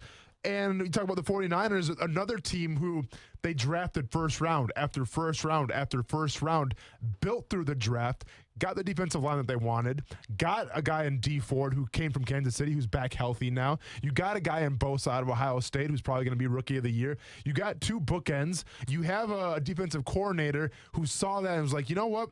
Yeah, we run that Seahawks defense. We run that defense that the Jacksonville Jaguars love to run as well. But you know what? Let's add some wrinkles. Let's go ahead and bring in some new personnel, a la our defensive line coach and Chris Kacirik, and let's start implementing the wide nine a little bit. Let's start getting these guys on the edge a little more, use their speed, use their pass rushing to our advantage, and that's why the 49ers, in my opinion, have been so successful on defense. Now, I think when we talk about secondaries, obviously, the 49ers have a little bit of an advantage there. For whatever reason this year, and I can't put a finger on it, set aside from the wild card weekend, the Vikings secondary has been atrocious. Yeah, I don't know what happened to Rhodes. Xavier Rhodes just has regressed. Yeah. And I think he got hurt towards the end of this most recent game, but it's been interesting to see, because I remember when we went up there for shared training camp a few years ago, I mean, it was just the huge talk that, hey, this is two of the best DBs in the entire game are in this training camp practices with him and Jalen Ramsey. And to see how quickly that has just dropped off for Xavier to come all the way kind of back down to earth, it's been shocking, really, to see how that has worked. You mentioned that San Francisco defense, another Jacksonville tie there, obviously, in Robert Saleh. And when he got that defensive coordinator job, it was like, really? Yeah. The guy who was our linebackers coach when we were doing it so good? It's like, wait, Robert, really? He's their defensive coordinator? Okay. It is interesting how he's been able to make that defense kind of his own. Yeah. And you said it obviously has the elements that you learn under Todd Wash, under Gus Bradley, under Pete Carroll, that whole string of guys who've kind of passed that along from Seattle to Jacksonville to now to San Francisco. Correct. But to adapt it. Yeah, and exactly. to learn and to change things. You can't, in the NFL, you can't keep doing the same thing over and over again and expect it to work. I think they call that insanity. Exactly. And that's what drives me so crazy is people want to be like, well, I mean, the 49ers, they run a good defense just like the Jaguars do. Like, why can't the Jaguars be successful? But it's not the same defense. Like, no, there's no two same defenses in the NFL because there's different players. And usually the solid defensive coordinators, the defensive coordinators get head coaching jobs down the line, like Saleh was kind of rumored to be having, might get it next year, we'll see. Like, those guys are the guys that can adapt. And those guys are the guys that can, you know what, they've been ingrained with a certain philosophy their entire lives, coming from Pete Carroll, or wherever you came from. But then you take it upon yourself to be like, you know what, I understand I have my philosophy here, but I have these players that maybe a different philosophy would fit them better. And that's what makes the 49ers so great. And that's what makes Saleh, such a great defensive coordinator, where I think if you're Todd Wash right now, and the best example I can think of is Myles Jack. You have to ask yourself, is Myles Jack suited to play middle linebacker, or do you put him on the outside? Because I've said this a million times on the show, Stuart, and I'll say it 1,000,001. Name me one other NFL team where the best athlete on defense is playing middle linebacker. Probably can't do it, can you? Yeah. Yeah, I mean, I'll give some time. You can say maybe Bobby Wagner, but it's not. That's not how defenses work, in my opinion. You want the cerebral guy there. Yeah, exactly. So it's just, it's unheard of, and I get it. And maybe you're trying to buck the trend and say, you know what, Miles Jack is that middle linebacker because he's such an athletic freak. You can do things with him, but listen, it hasn't. We've seen the footage. It hasn't been necessarily paying out well for him. So I'm interested to see going forward, assuming Todd Wash is the defensive coordinator, of if they do indeed move Miles Jack to a different position. But we're talking about San Francisco 49ers here in the Vikings. I mean, keep in mind, too, like I said, you got D Ford coming back, and you also have Quan Alexander coming back. Their defense, who was kind of, on pins and needles for the last couple games of the season with injuries and everything, now they're finally starting to get healthy again. Now they're starting to make that run. And I guess it just begs the question of, do you trust what you've seen all season with San Francisco, the way they run the ball, the way they're built in the trenches, the defense that they play? Do you trust that with a rookie head coach, in the playoffs, with a rookie I'm not a rookie quarterback, but with a first-year quarterback in the playoffs, do you trust that, or do you trust the experience? Do you trust Minnesota coming off that big win in New Orleans? And keep in mind, that was on the road as well. Which one do you trust more? Jimmy G. Yeah. Okay. I feel like yes, this is his first real taste of it as the starter, but how many times has he held a clipboard in a playoff game? Yeah. He's been around his entire life. And watched the greatest of all time. Yeah. It's almost like, you talk about a coach's son having all these things. He's like a coach's son in the fact that he's Tom Brady's son. He's Tom Brady's son. Saying. Yes, yeah. he's the GOAT son. So he's the son of a goat. Yeah. And so he's learned so much just from being in that room, from being in that environment. I mean, to something had to rub off. Sure. Yeah. He had to learn something during all that time. Yeah. So, yes, it's his first kind of taste of it. He's also got George Kittle. That helps. I think that helps a lot. Deebo Samuel's had a heck of a season as well. He's not awful. That's one of the guys I love from the Senior Bowl, not only because of his name is Deebo, but obviously he's a very dynamic player and kind of a throwback wide receiver where he loves the contact. He doesn't shy away from it. DBs. I like that a lot. So, are you taking San Francisco? I think, yes. With the points? Yes. I think I'm leaning that way, too. What was it again? What did we say, 7? Yeah, I'll still take them. Really? Yeah, I'll still take them to cover. I'm gonna think about that a little more. I think San Francisco does indeed win the game. I get it, Dalvin Cook's back, but I just think San Francisco's too dynamic. And keep in mind, yes, this is Jimmy G's first playoff game, but the way they run that offense, they're not going to ask him to really beat anybody, right? Like they run the ball first, it's a good team, 2-3-headed monster, yeah, exactly. No doubt. And then when the opportunities present themselves, then Jimmy can make the throws. But they're not going to ask Jimmy, hey, go out there, throw the ball 40 times, and get us a W. That's not what they're asking of him. And I think anytime you have that kind of offense in place that's very quarterback-friendly, especially at home, you definitely have the advantage. All right, we'll continue to talk about divisional round weekend. That is what we have this weekend on tap in the NFL. Titans-Ravens. Do the Titans got a chance? Oh, we'll see if the Yulee Bulldozer can take care of business in Baltimore. That's coming up next here on ESPN 690.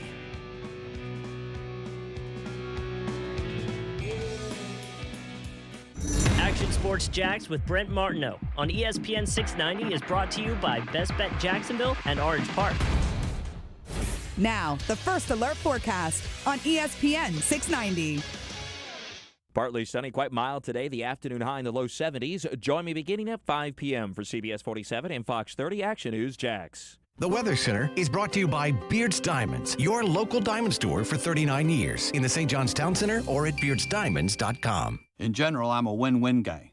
When I have to spend hours searching for the right part, it's lose-lose. It's time lost for me and lost time for my crew. That's why I order from Grainger. With product experts that have the answers to my toughest questions, an easy-to-use website to help me find the right product quickly, I can rely on Grainger to make getting supplies for my business as simple and seamless as possible. When it comes to getting things done, it's a win-win when Grainger's got your back. Call clickgrainger.com or stop by to see for yourself. Grainger, for the ones who get it done. At Action News Jacks, we're here for severe. When storms threaten, put your trust in the Action News Jacks First Alert Weather Team, led by Chief Meteorologist Mike Burrish, rated the most accurate for the last 13 years. The First Alert Weather Team is the only team of certified meteorologists in the Jacksonville area. That means we have the most schooling and training to forecast and predict severe weather. And that experience will keep you safe from a storm. Action News Jacks First Alert Weather on CBS 47 and Fox 30. Tax problems can be extremely stressful and cause financial devastation. The tax attorneys at J. David Tax Law are right here in Jacksonville to be your personal advocate and resolve your IRS or state sales tax issues. J. David Tax Law focuses on your needs and case outcomes. Don't be fooled by these big out-of-town tax companies that only focus on getting you to sign up and pay without even working with an attorney. At J. David Tax Law, only highly experienced tax attorneys will represent you. Get the help you need with tax debt, payroll taxes, bank levies, wage garnishments, tax liens, and unfiled returns. If you have federal or state sales tax debt, have a sit-down with J. David Tax Law. Never trust your tax situation to anyone you can't walk in and look in the eye. Your first step is a no-cost consultation. Call J. David Tax Law at 904-507-4777, 904-507-4777, or go to jdavidtaxlaw.com.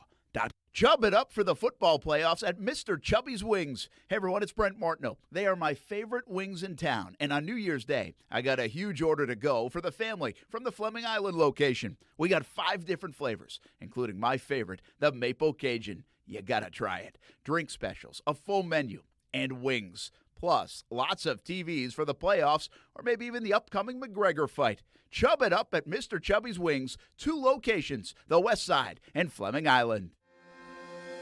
Peace of mind. It's one of the most important things we can have and sometimes the most elusive.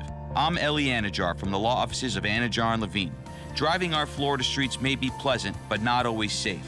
A lot of drivers are not insured or do not have coverage to compensate you if you've been injured in an accident. If you've been involved in an accident, call the law offices of Anajar & Levine at 904-600-4000. That's 904-600-4000. Office in Jacksonville. Kick off the new year at Renna's Pizza. Want a fresh one? Renna's has fresh ingredients, fresh food throughout the menu, and the pizza is so fresh and so good. Hey everyone, this is Brent Martineau. We love bringing the show to Renna's Pizza. We know we'll eat well, and we were at the Neptune Beach location recently. Perfect setting to hang out, eat, drink, and watch the games on TV. Renna's has you covered with 5 locations in Northeast Florida, Marsh Landing, Bay Meadows, Argyle Forest, San Jose, and the newest location in Neptune Beach. Kick off the new year at Renna's Pizza. Take a little Stephen A. Smith. They won $35 million. Sit down. Throw in a bit of you. I wanted to talk about the Steelers. You laughed at me. Top it up with me, Jason Fitz. First Take, your take, with Jason Fitz, coming Monday, January 20th at 1 Eastern on ESPN Radio and on ESPN News. Hey, it's Dan Le Batard from the Dan Le Batard Show with Stugotz. You're listening to Action Sports Jacks with Brent Martineau and Austin Lane on ESPN690 and ESPN690.com. It's hard, it's discipline and ability, a lot of ability, a ton of ability. It's a great scheme. With any scheme, it's never as important as the players executing the scheme. We're going to try to do what we do every week and is give our guys as much preparation as we possibly can. Show them, teach them, explain to them, work things on the field, work drills, try to find the guys that they have as go-to players, what their favorite plays are, and then obviously there's going to be new plays that show up in the game, and hopefully the things that we're doing are sound enough to allow our players to go and execute. That is the Titans head coach Mike Vrabel, double-digit underdog as they head to Baltimore to take on the Ravens. We'll talk about that AFC division round matchup in just a second, but first, let's bring in John Bachman, shall we? Hey, fellas. How you doing, News Jax anchor John Bachman, good enough to join us here, and we just talked about the Vikings. I know, I'm sorry I'm late on that. We don't have to go back over it. The bottom line, though, real quick, I'll just give you, I do think the Vikings have a chance. But no, I do not believe reality will be that they win the game. I picked the 49ers preseason. I stand by that, sadly. Whoa, time out. You had the 49ers going all the way in the preseason. I did. Wow. I did. Yep. I like that, Yeah, man. I did. But, I do think the Vikings. Can I ask why? But I think Kyle Shanahan's a fantastic coach. Okay. I think Jimmy G's, does enough to win. Sure. And their defense is insane. The running game's good. True. What's not to like? Okay, I like it. And they got an Iowa tight end. Hello. There it is. Puts you over the top. Winning formula. Puts you over the top. Winning formula right there. Just ask the Detroit Lions and the Denver Broncos how that's working out for them as well. Hey, Noah Fant had a good season for the Broncos. Hey, John, you know how I feel about Noah Fant. Noah Fant. I was on the Noah Fant bandwagon. If you can get a healthy quarterback, TJ will be just fine. Absolutely. You're still going to wear your purple, though, on Saturday. Without question, I'm still going to wear my purple. I'm still going to scream at my TV. My kids will tell me to be more positive, and I'll say I'm positive the Vikings are going to lose, and we'll keep yelling, and then maybe they'll surprise me. There you go. I love it. But longtime Vikings fans know how this usually ends. Yeah. We always hold out hope that we're wrong, but good Minnesota fans always know where this is going. Okay. All right. That's sad. Is it? I just Hey, like it's just my a heart loser just got mentality, darker. man. That just got That's a loser mentality. I have to have. one piece of information that you'll understand then. 1977, the last time the Vikings were in the Super Bowl, born yet. and Yep, the me number neither. of Super Bowl wins, 0.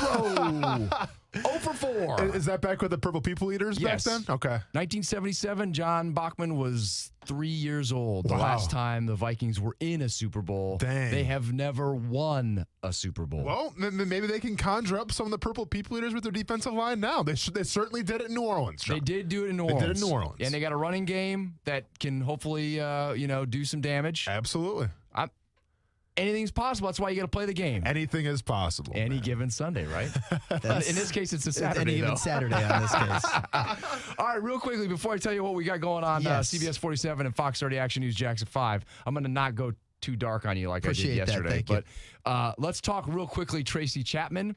And Okay, good. And real Good. quickly, let me just tell you, somebody brought it up that on some video, Minshew had CCR playing. I saw it. And I saw I'm it, kicking yeah. myself because, of course, he's playing CCR. Like, that should have been the top of my list. Without a doubt. You know, you only get 10 songs, right? And should have been there's the far first- too many bands, but yes, CCR should have been come on. way up there as Gotta far have as the some Creedence. Creedence Clearwater You Revival. gotta have Come the on now. Creedence, man. So I apologize to anybody out there who's still listening to our music talk on sports radio.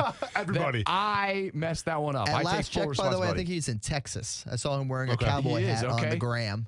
Well, and on the last time I Instagram checked story. the polls, too, I think over like 75% of the people, John, said that, yes, he does indeed listen to Tracy Chapman. Well, and that's with over like 700 votes. So the people have spoken. They people have spoken. Now the Yeah. real question is what the he one says. person only matters, and let's hear what he has to Oh, say. I'm And gonna I ask hope him you're one day. right. I do hope you're right I hope I'm right, too, man. because it's a great song. It's a fantastic song. Yeah. Once again, don't know what it's about. Well- Adult situations. Yeah. But it's a great song. All right. Yep. Do you guys have any other sports things you want to talk about real quick with me, or do we want to move on to news? Well, while we're on the Gardner Yeah. topic, we've got a new picture on the gram. Oh, oh gosh. Graham watch here. Gardner's in full camo.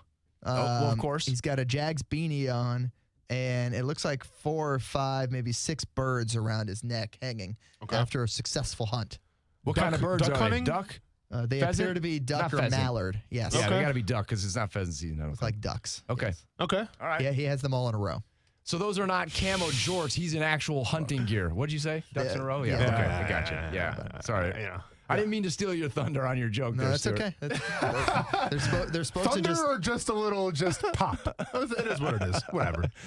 crowd loves him. Don't He's worry about cracking me up over there. Oh, man. No, I'm surrounded by Stuart Webbers right now, and I don't know what I'm going to do. it. You're welcome. All right, so coming up on Action News Jax, Yes. we've got a couple different things going on. First of all, a wedding, a young couple got married in St. Augustine. Many do, yes. As they do. Fantastic. A lot of people Good get married place for down weddings. there. Yeah. Absolutely. Well, this was a small affair, and so afterwards they went to a local establishment to celebrate.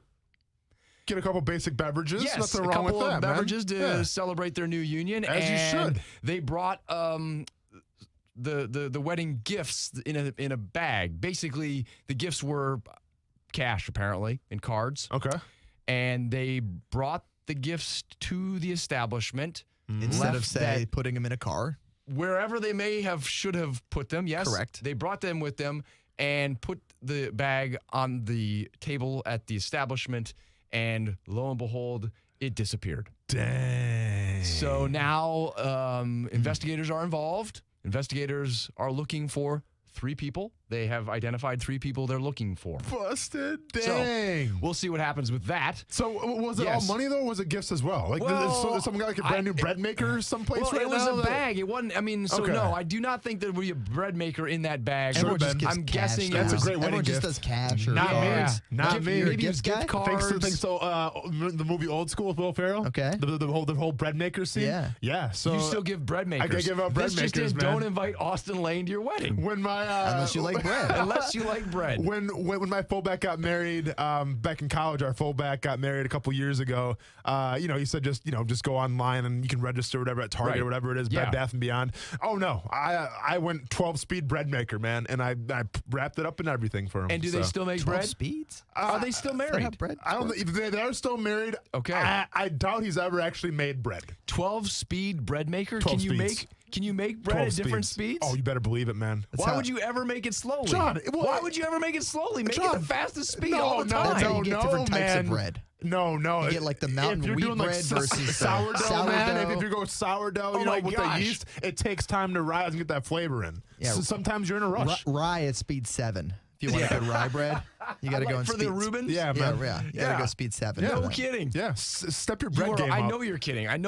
Actually. This You'd be can't surprised. Be true. Am I kidding? I don't actually know if we are or not. Yeah, Look, I'm going to Google it when I'm Google it. done You Google working it later, here. yes. All right. What else we got? So then the other thing we have is, I don't know if you've noticed, but we've covered a bunch of stories of people running into buildings in their cars lately. You noticed that? People are awful drivers. 5 incidences of this in the last week.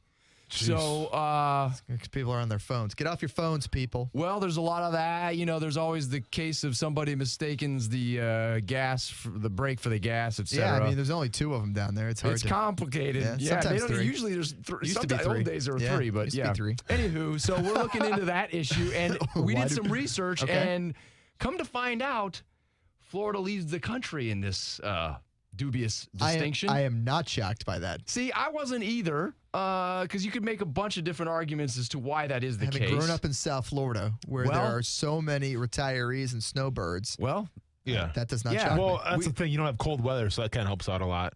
It does, but they're like 90 and still driving. Yeah. No, I'm saying the cold from stealing stuff from a vehicle. Oh, like yeah. if it's wintertime in Wisconsin, no one's going to go outside in freezing temperature and try to steal something. That's true. Because it That's just true, makes but we're no talking sense. about cars hitting buildings. Oh, Yeah. Cars hitting the buildings. icy roads then. Icy roads. The icy roads then. The icy roads then. The slightest frost here ices those things up. my Like you would heavens. say. Sorry, man. I was too busy looking up 12-speed bread makers. 12. Okay. So yeah, that's what we do not have 12-speed bread makers in our Correct. newscast, but now I'm going to go look it up and maybe I'll work something in. Sure, I like it. And then of Sweet course we peas. got a bunch of other actually hard stuff talking too, but I didn't want to go down some of that. You can get all dark that by road. tuning in. CBS 47 Yeah. at 5 o'clock, and of course Fox 30 as well the rest of the evening.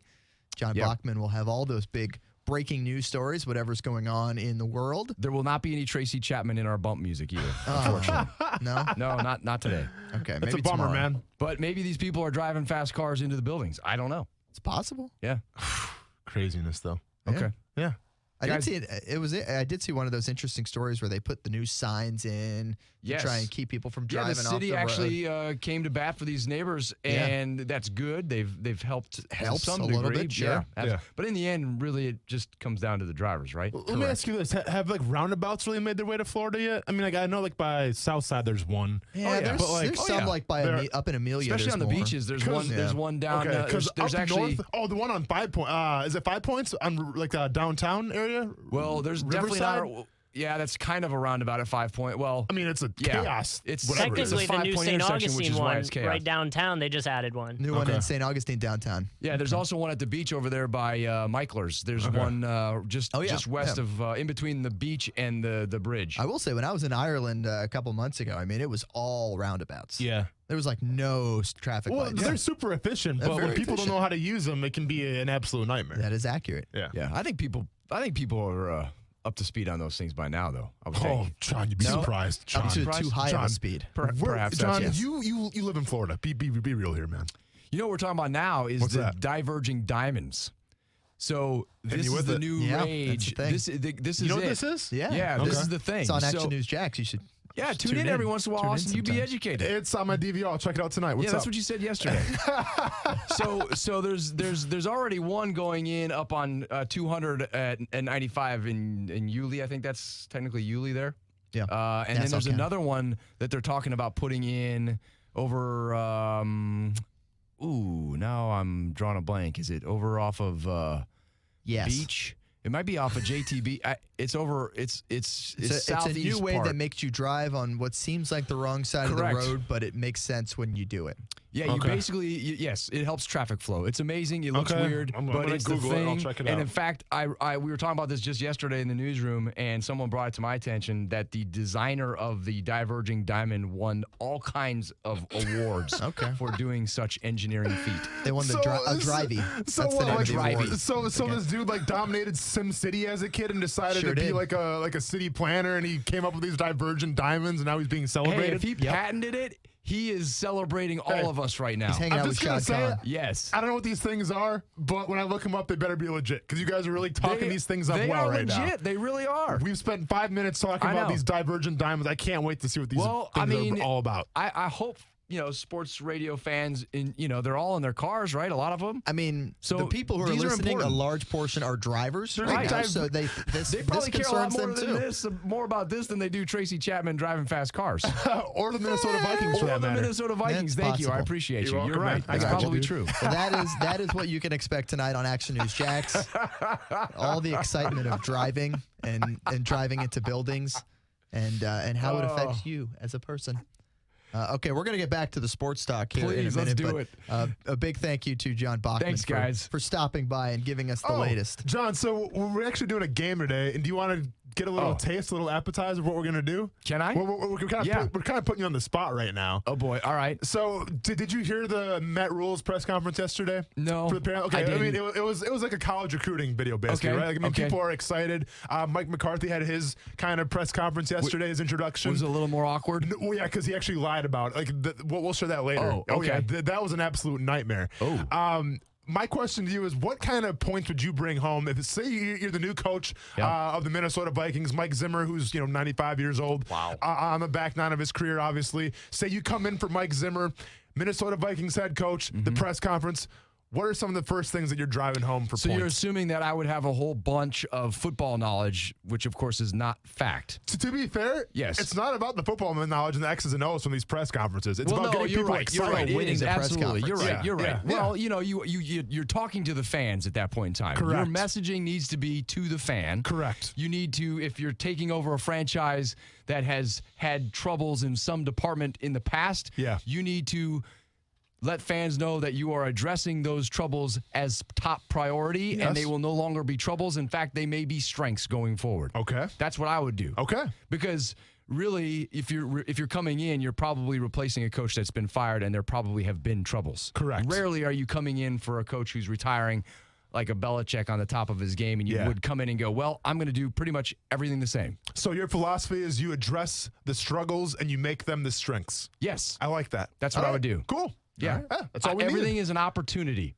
Opportunity to be better. Go on. I'm a free agent, and I'm intrigued. That's all he's got. Okay. That's all I got for now. Fair enough. All right. Fair enough. I would definitely prepare better for it than I just did. How's that? Trust me, man. I haven't prepared at all either. I don't think anyone's really have you prepared for it? I don't prepare for it. Yeah, I don't prepare for anything either. If you're taking over one of the 32 NFL franchises, you didn't get there by not preparing, fellas. So you would prepare, and you'd be ready, and you'd have a... You might have fallen into it. I don't know. No. Freddie Kitchens kind of just fell into that. I actually met Sean McVay And how was his first press conference? That's what I'm saying. Hey, by the way, I know you know Sean McVay, so I'm definitely getting a job. Boom. All right, so that's how I landed the job in Minnesota, because I know Sean McVay. So falling into it. Exactly. But that's not how it works. You'd be surprised. All right. Well, if they're falling in, then they're not going to do very well going forward. Fair enough. That? Well, it's just kind of like how you fell in when you come in here all the time. Like you kind of fall in, but you know what? We make it work now, don't we, dude? I definitely swim my way to the top. And now I'm just treading water. That is correct. Bye, guys. We'll send you John, back thanks for coming, man. Back to the beach for John Bachman as Action News Jack starts on CBS 47 at 5 o'clock. All the latest news and headlines. Be sure to watch that while you're also listening to our show. It's called multitasking. I like that a lot. When we come back after this segment, we teased it a little bit. Yes. Mike McCarthy's press conference. That other guy in New York for the Giants, his press conference, because let's be honest, we already forgot about his name. The Judge. The Judge. All rise. And then also Stuart and myself. Speaking of all rise, 12-speed bread makers. More on that. Oh, that too, if you want to go down that road. And then Stuart and I will also kind of bring our little mock press conferences of getting an NFL gig and what we would bring to the table. Yes. What would really set that NFL team over the top. I agree. When we get back on ESPN 690. Charisma. It's next. ESPN 690 Sports Center Update. I'm Jake Mitchell. This weekend is the divisional round in the NFL, and Aaron Rodgers doesn't need any motivation. So, I'm 36. I know what this is all about. This is an important opportunity for us. I feel like I got a lot of really good years left, but you never know. A lot of things happen year to year. We've had some great teams that, have been an injury away or play away from being special, so I want to make the most of this opportunity. Rodgers and his band of Packers take on the Seahawks this Sunday. Meanwhile, in Buffalo, the Bills could be in hot water for mishandling an injury to Jerry Hughes. The D lineman was not reported on injury reports, although he spoke of torn ligaments on social media. More on this story as it develops. Stay connected with ESPN 690 while you're at work by listening on ESPN690.com. The best kept secret in tires is TireOutlet.com. Tire Outlet offers wholesale prices with premium service, and TireOutlet.com always has a safety-first focus. With locations throughout the First Coast, there's no need to go anywhere else for tires and service. Are you overhearing about the new year? Then what do you say instead of joining the new bandwagon, we go used? And that starts by saving big on a used car at Arlington Toyota. At Arlington, you have over 400 pre-owned to choose from on the lot every day. And 60 vehicles are priced under $12,000. With every pre-owned purchase at Arlington, you join the Arlington Toyota $5,000 Advantage Club. It's filled with savings, benefits, and rewards to take your Arlington purchase to the next level. Buying pre-owned at Arlington means big-time selection and the Arlington Toyota $5,000 Advantage Club. Plus, you get top dollar for your trade-in. Even same model year cars, trucks, and SUVs. So what are you waiting for? This new year, go used at Arlington Toyota. Arlington's even got your free iPrecheck service powered by TransUnion to instantly get your real-time credit score, interest rate payment, and pre-qualification without affecting your score, and no Social Security numbers required. Make 2020 the best used year yet when you shop and save at Arlington Toyota. In person at 10939 Atlantic Boulevard or online at arlingtontoyota.com. Hey everybody, this is Brent Martineau. My family and I invested in a Connecticut system from CGC Water a while ago, and we're so glad we did. The team at CGC Water makes it so easy to get the best quality water running through my entire home and the best tasting drinking water right at my sink. And it even makes the coffee taste better. Do yourselves a favor and start the new year off right. Financing options available with approved credit. Call 904-694-2424. Tell them Brent sent you or visit cgcwater.com, your local authorized independent Connecticut dealer. Be bold, Jacksonville, whether you want to be cold or hot. Bold City Heating and Air will help. Hey, everybody, this is Brent Martineau. I needed a new air conditioning system this summer and called the good folks at Bold City Heating and Air. It was worth the call. A competitive price, good communication, fantastic service. A new system is a big investment. You want a good experience. My family had that at Bold City Heating and Air. You can too. They will help you design the perfect system for your home while staying within your budget. Be bold and give Bold City Heating and Air a call or visit boldcityac.com. Small business owners, it's been a great year, and now it's time to begin to make some end-of-year decisions. Instead of giving your hard-earned money to the tax man, consider reinvesting in your business with a quality pre-owned truck, van, or commercial work vehicle from Jacksonville Truck Center. With the largest selection of pre-owned work vehicles in North Florida and easy commercial financing, let us be your one-stop shop to get the job done today. We're on the corner of Arlington Expressway and Southside Connector. Stop by today or visit us at jacksonvilletruckcenter.com. Hey, boss, check this out. 'Twas the week after Christmas, a scene to behold. At the do-it-yourself alarm company, what was about to unfold? So many alarms being returned in frustration by unhappy customers all across the nation. The power dome was ugly, the cords are on the floor, and no local monitoring was a problem for sure. But smart folks are out there and they shop around for the best security company that can be found. The name is Safe Touch. Security is their game. Safe Touch is the best. The others are just lame. What are you on Safe Touch's payroll now? What, you don't like it? Just so I know you haven't completely lost it, tell me the Crooks Are Us motto again. Stay away from Safe Touch houses. Yeah, and don't you forget it. Sorry, boss. Crooks know to stay away from Safe Touch houses. Hi, I'm Lester Jackson, president of Safe Touch Security Systems. No one beats our technology or our price. Call Safe Touch today at 888-723-8682 or go to safetouch.com. State license number EF233. Did you know that you have the power to positively impact a local child's life? It's as easy as donating to Daniel, Florida's oldest child service agency. Daniel provides counseling to abused children. Daniel helps homeless teens find shelter and learn to live independently. Daniel connects kids with foster families and strengthens at-risk families so they can stay together. They've done all this and more for 135 years. Please become a part of improving the lives of local children and families by donating at danielkids.org today. As we start the new year, all of us at Diamonds Direct just want to say thank you. 2019 exceeded all of our expectations as so many people here became not just our customers, but our family. We thank you for your support, your confidence, your trust, and as we enter 2020, we reaffirm our commitment to you to provide an unparalleled shopping experience with an even larger selection, even better value, stronger warranties, but most importantly, an even stronger resolve to exceed your expectations. Diamonds Direct, the only jewelry store in America with a 60-year history in the diamond industry, worldwide connections, a vast network of diamond cutters, unsurpassed buying power, and the nation's largest and most experienced staff of true diamond experts. If you're getting engaged or celebrating a milestone in 2020, we invite you to see how this remarkable combination can benefit you. Diamonds Direct wants 2020 to be your year, filled with optimism, dreams, accomplishments, and most importantly, love. Get store hours and directions and shop anytime at diamondsdirect.com. My part-time service in the Army National Guard makes it possible for me to be more for the community I call home. I'm a better neighbor because my service has taught me how important it is to be a team player. My training helps me in my classes when I give attention to detail to the task at hand. My service in the Army National Guard allows me to keep my country safe from threats. Learn more about how you too can live and serve part-time by visiting NationalGuard.com. Sponsored by the Florida Army National Guard. Aired by the Florida Association of Broadcasters and this station. Tax problems can be extremely stressful and cause financial devastation. The tax attorneys at J. David Tax Law are right here in Jacksonville to be your personal advocate and resolve your IRS or state sales tax issues. J. David Tax Law focuses on your needs and case outcomes. Don't be fooled by these big out-of-town tax companies that only focus on getting you to sign up and pay without even working with an attorney. At J. David Tax Law, only highly experienced tax attorneys will represent you. Get the help you need with tax debt, payroll taxes, bank levies, wage garnishments, tax liens, and unfiled returns. If you have federal or state sales tax debt, have a sit-down with J. David Tax Law. Never trust your tax situation to anyone you can't walk in and look in the eye. Your first step is a no-cost consultation. Call J. David Tax Law at 904-507-4777, 904-507-4777, or go to jdavidtaxlaw.com.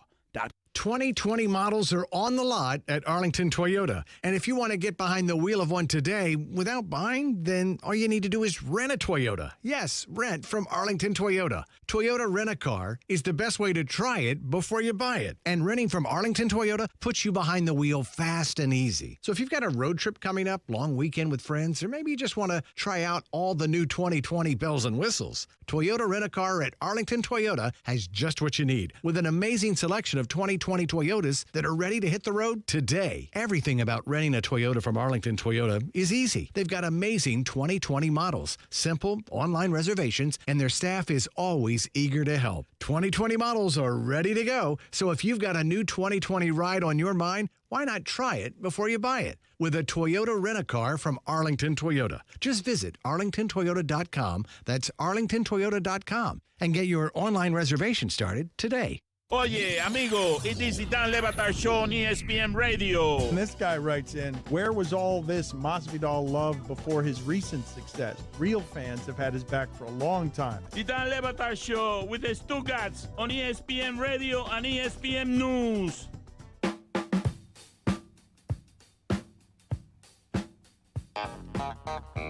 Now, back to Action Sports Jacks on ESPN690 and on your smart speaker. You said you analyzed every play or watched every play of the entire 2019 season. What is it that you learned from that experience that you think will benefit you most here? Well, I mean, I need to confess. I mean, I told Jerry I watched every play of the 2019 season, but I wanted the job. So I haven't watched every play of the season, but it was just, I mean, you do what you got to do, right? New Dallas Cowboys coach you do Mike what McCarthy, you gotta do. confessing that he lied basically on his job application. And obviously we can't see that video, but Kuz, can you play like the last 10 seconds of that clip again and listen to the reporter's voice of how awkward and how high the tension was in Dallas as they're doing that press conference? Well, I mean, I need to confess. I mean, I told Jerry I watched every play of the 2019 season, but I wanted the job. So I haven't. Wait for it. I haven't watched every play of the season, but it was just. I mean, you know what you got to do, right? What have they done? Yeah. So. Long story short, listen, that's not going to be a make or break for Mike McCarthy, obviously, but it is a fun little soundbite. We basically played Matt Rule's entire press conference yesterday on the show. Of that's going to be a soundbite for sure. I love it of how much we love Matt Rule's soundbites, and now we have Mike McCarthy here. So you do what you got to do to get the job. Lying on a job interview, saying he watched the entire, every single play of the Dallas Cowboys, even though he didn't. Oh, Kuz, thank you. Thank you for that.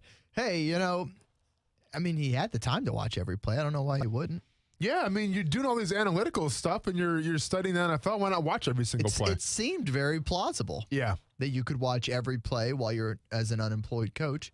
I mean, it's only, a maximum of 16 games a week. Which leads me to the point then of where you get asked the question, then just lie about it and just answer the question. What did you learn from watching the Cowboys? You could have just had some kind of generic coach answer. Yeah, you know what? I watched every single play. Learned they needed a new coach. I think we have to do better on third downs, obviously. I think the offense is very adequate, but there's some things that I can tweak around a little bit, even be better. I think Dak Prescott going forward is definitely the man. Like, simple as that, man. And there you go. Like, you just saved yourself a lot of scrutiny from ESPN690 of us making fun of you in the way the reporters mock you. So there you go. Oh, dear. Oh, dear. There's winning the press conference, and then there's just winning. Well, then, in the other, form of things, then we have another guy who had a press conference. I think, was it today or yesterday? I think it was today for the New York Giants. Today. Yeah, for the New York Giants. Saw it on live earlier today. Joe Judge, a guy that comes from New England, in the Bill Belichick coaching tree. Who nearly ended up going to Mississippi State. He was apparently in play for that job, too. Yeah. And instead of the judge, they just got a former law student. Uh-oh. And there it is again. So I'm not going to even acknowledge it. So Joe Judge was a former special teams coach and also wide receivers coach from the Patriots and opts to go to New York. Obviously a big market, intriguing team. Some pieces are in place, I think, to be successful. Listen to what Joe Judge had to say here at his press conference. Well, maybe I can explain that a little bit better, but instead of saying, who am I, by telling you what's relevant in this conversation with being a coach of the New York Giants, what I'm about. And what I'm about is an old school physical mentality. We're going to put a product on the field that the people of this city and region will be proud of, because this team will represent this area. We will play fast, we'll play downhill, we'll play aggressive. We'll punch you in the nose for 60 minutes, we'll play every play like it has a history and a life of its own with a relentless competitive attitude. We'll play fundamentally sound, we will not beat ourselves. That is our mission right here. He also goes on to say that they're going to implement a lot more padded practices and live tackling during practices as well. Well, as much as the CBA will allow. Well, and in my case, if I'm a Giants player, I'm calling my agent first thing and going, get me out of here. Nope. Get me out of here. Like, I literally be on the Giants. I would call my agent, and my agent would be like, don't worry, I already know. I saw that press conference. We'll get you out of there. I'm just kidding, obviously. But, it is two different shades. You would do that. No, because, I mean, dude, I live for the Oklahoma Jills. I live for the rough practices. As long as you don't get tossed out of them for fighting. Well, it's all part of it, too. But at the end of the day, listen, two big contrasts, right? Yes. You have Mike McCarthy, the more of the analytical side, the offensive-minded side, kind of just joking around a little bit. It's Dallas. Like, obviously, everything's set already there. He just has to come in and kind of, I guess, try to fix some of the holes, right? Like, it's not necessarily a sinking ship, but you just kind of got to buff some things out and add some things to it, and you should be fine. New York, on the other hand, was New York Giants, for lack of a better word, since Coughlin's been gone.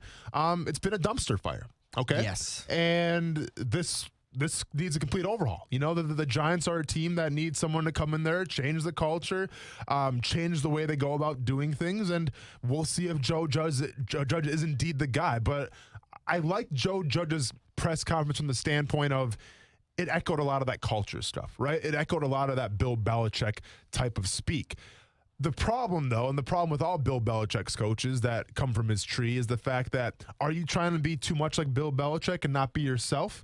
Or is this who you really are and you're being genuine? Because at the end of the day, regardless of what your philosophy is, regardless of what you believe in, NFL players in the locker room will always see through the frauds. They will always see through the cons of guys that are not being genuine, whether they're the old school type of guy or the player's coach. If you're not being a genuine coach, and if you're not being true to yourself, I guarantee the players in that locker room will call you out. So I'm curious to see going forward now, Joe Judge, his first NFL head coaching gig, exactly how much he stands behind his guns of bringing this old school type mentality and also this old school type of practice into the NFL. I think judges in that part are usually against guns. Yeah, there you go. Yep. You just couldn't resist, could you? I couldn't, no. You just couldn't resist. I can't, no. Yeah, but go on, though. So what do you think about Judge, though? Do you think he's going to stay true to himself? Or? I think the real thing here is who is Joe Judge? What is his thing? Nobody knows. Nobody knows this guy. He's left field hire, He's coming out of nowhere as the receiver/special teams coach. Mm-hmm. He gets a job before Josh McDaniels does. It's certainly a lot of question marks, and I don't think that's necessarily a bad thing for him because people don't have this preconceived notion of what he's going to be or what he should be. He has this chance to be able to show what he is and what he can do. Now, he has to separate himself from Bill Belichick, as we've said. You don't want to be using too much of the stuff for him because different places have different situations, different ways you do things. And, I mean, the whole we're going to be like this region thing, that's just for the fans. I think that has nothing to do with the actual football. I think that's just pandering to the fans. Going to be that blue-collar brand of football, yeah. Yeah. So if you come to Jacksonville, we're going to be that come relax and hang out at the beach kind of football. No, we're going to be that blue-collar type football in Jacksonville, and we're going to mix a little fireball in there and do some crazy stuff at the same time. Okay. A lot of Hail Marys or something. I don't know. Right. Yeah. But what I'm saying, he's just pandering. Yeah, for sure. I get that point. Which, I mean, it's the opening press conference. That's what you're supposed to do. You're supposed to connect with the fans, especially when they have no idea who you are. Yeah. Like in that situation, you certainly want to try and connect with the fans. But it's just like, when I hear that, I just roll my eyes. And I'm just like, okay, yes. Well, all right. And I think the most intriguing part of Joe Judge is the fact, like you said, he is a special teams guy. Now, yes, he did coach the receivers at New England. One could say maybe he didn't do the best job because the receivers this year for New England weren't really that great. But I'm more intrigued of Joe Judge, the special teams guy, right? Because when we talked about John Harbaugh, of the Baltimore Ravens, he's also a former special teams guy. And obviously, special teams guys get overlooked a lot, I think, for head coaching jobs because while we want to say it's 1/3 of the NFL in terms of the plays and everything, let's be honest, it's not, right? Like, you may have it might be a third, 15. You may have 15 to 20 special teams plays per game, right? But they are important plays. But what I think separates a special teams guy away from even like an offensive or defensive coordinator is from the standpoint of, number one, you have to deal more with culture, right? Because you're not tied to an offense, you're not tied to a defense. So you deal more with the culture and the personalities of player as opposed to the X's and O's of like, all right, I want this offensive ran or I want this defense ran. Okay. Well, your players, by the way, are on the rotating part of the roster, too. Well, and then this is my second point. So special teams, listen, set aside from Montel Owens, set aside from a few guys here or there, a lot of guys don't really take pride in special teams. Okay. Like, yes, it's a way to get your foot in the door in the NFL, obviously. I love doing it. I love being the wedge buster on kickoff team. Every team has a couple of them. I mean, Laurenti every McCray, team has Cody a couple Davis, specialists guys like that right now in the Jags. Yeah, but I guarantee you ask Montel Owens, you ask Laurenti McCray, or any of those guys, would you rather be starting on offense or defense or on special teams? Dude, they'd say, I'd rather score a touchdown in a Pro Bowl like Montel Owens did, or I'd rather get a sack, like a game-changing sack, with like Laurenti McCray has. So I think it's an interesting aspect of a special teams coach where you have guys on a team who are grown men who, quote unquote, maybe don't want to, they're not taking full pride in their job just because it is kind of secondary to a lot of people. And you take that kind of attitude of those players and you make them have to be on the same page. You have to inspire them to be like, you know what? This is an important part of football. This is an important part of you as a professional going forward. I need your max effort. And I think the great special team coaches that can get the most out of their players, that can get, maybe that former first-round pick who didn't pan out, but all of a sudden now he's on the punt team, he's on the kickoff team, to try to inspire him, to try to motivate him to go out there and give max effort. It's not easy, and I feel like a lot of coaches can't do that. So I think Joe Judge, we don't know what he's going to bring yet, right? We don't know what he's all about, but I think from the mentality of he knows how to work with the players and get the best out of his players, I think if you're a Giants fan, even though he's kind of that unheard name, you can at least take that to the bank and knowing, you know what, he probably is going to work great with the players. All right, Joe Judge taking over as the New York Giants head football coach. Certainly a contrasting press conference to Matt Rule, as was Mike McCarthy in Dallas, the 3 new coaching hires. Cleveland remains the team that still needs to make its hire. All right, we are turning for the final hour of Action Sports Jacks on ESPN 690. We got some ballin' and fallin' coming up. We'll play a little game. We have a game coming up. We'll play a little game in the next hour.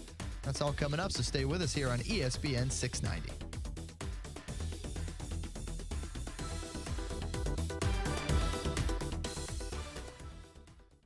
There's a new sports medicine practice in Jacksonville. Hi, my name is Stan Longenecker. Hi, I'm Dr. Grimsley. I'm Dr. Michael Adams. Ortho Edge. We don't use PAs in my practice. We believe that the patient pays money for a doctor and should be seen by a doctor. They're getting the most technologically available medicine there is. Ortho Edge. You're going to get a much better experience with your physician. We all see our patients every time. Find out more about us at orthoedge.com. We're in the DePaul building attached to St. Vincent's Medical Center, Riverside.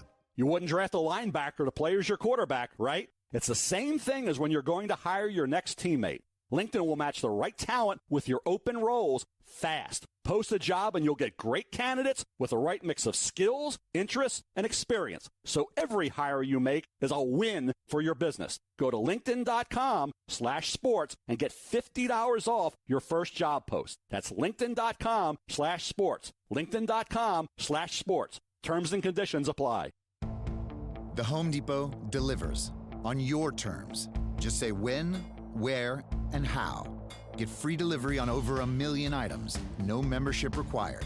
Need it fast? Order in-stock items online and pick them up in as little as 2 hours. Or tell us when you'll be home and we'll bring your order to your front door today. It's a good time to be a doer at the Home Depot. How doers get more done. Visit HomeDepot.com for details. Peace of mind. It's one of the most important things we can have, and sometimes the most elusive. I'm Mark Anajar from the law office of Anajar & Levine. Falls can be embarrassing. Your first reaction might be to get up, but always make sure to check yourself for any injuries. Examine your surroundings to see what caused you to fall. Take pictures if possible, and call the manager to make a formal report. If you've been injured in a slip and fall accident, call the law offices of Anajar & Levine at 904-600-4000. That's 904-600-4000. Office in Jacksonville. Chub it up for the football playoffs at Mr. Chubby's Wings. Hey, everyone, it's Brent Martineau. They are my favorite wings in town. And on New Year's Day, I got a huge order to go for the family from the Fleming Island location. We got 5 different flavors, including my favorite, the Maple Cajun. You got to try it. Drink specials, a full menu, and wings. Plus, lots of TVs for the playoffs or maybe even the upcoming McGregor fight. Chub it up at Mr. Chubby's Wings, 2 locations, the West Side and Fleming Island. I sat there and I went, all right, this is why people flirt with taking Chase Young #1 overall. Because the Saints, in a lot of instances, were doing everything right. And you can do everything right, and then you can have 1 or 2 of those absolute, tank busters. Golic and Wingo, weekdays from 6 to 10 a.m. on ESPN 690. Hey, it's Mike Golic from Golic and Wingo. You're listening to ESPN 690. ESPN Radio Sports Center. I'm Doug Brown. ESPN's Adrian Wojnarowski reports Cavaliers coach John Beilein met with his team today to give an emotional apology. Beilein said during a meeting yesterday that the team was no longer playing like a bunch of thugs, but says he meant to say slugs. ESPN's Jalen Rose. I think he probably survives this season, but unfortunately, he's probably looking at himself saying, man, I wish I could have kept that University of Michigan job. Wojnarowski reports the Cavaliers are planning to stick with Beilein, who's in his first NBA season after more than 40 years as a college coach. Mike Leach is the new head football coach at Mississippi State. He takes over for Joe Moorhead, who was fired last week. For the last 8 years, Leach coached the Washington State Cougars. Ravens running back Mark Ingram questionable for Saturday's divisional game against the Titans. Ingram was limited, but on the practice field today for the first time in almost 3 weeks. He hurt his left calf back in Week 16. The Mets will have Tim Tebow at spring training as a non-roster invitee. He hit 163 last year. If you love Nature Valley sweet and salty bars, you'll love the new Sweet and Salty Minis. It's all of the indulgent, savory goodness you know, now in a smaller size. And at 100 calories, snacking has never been so sweet.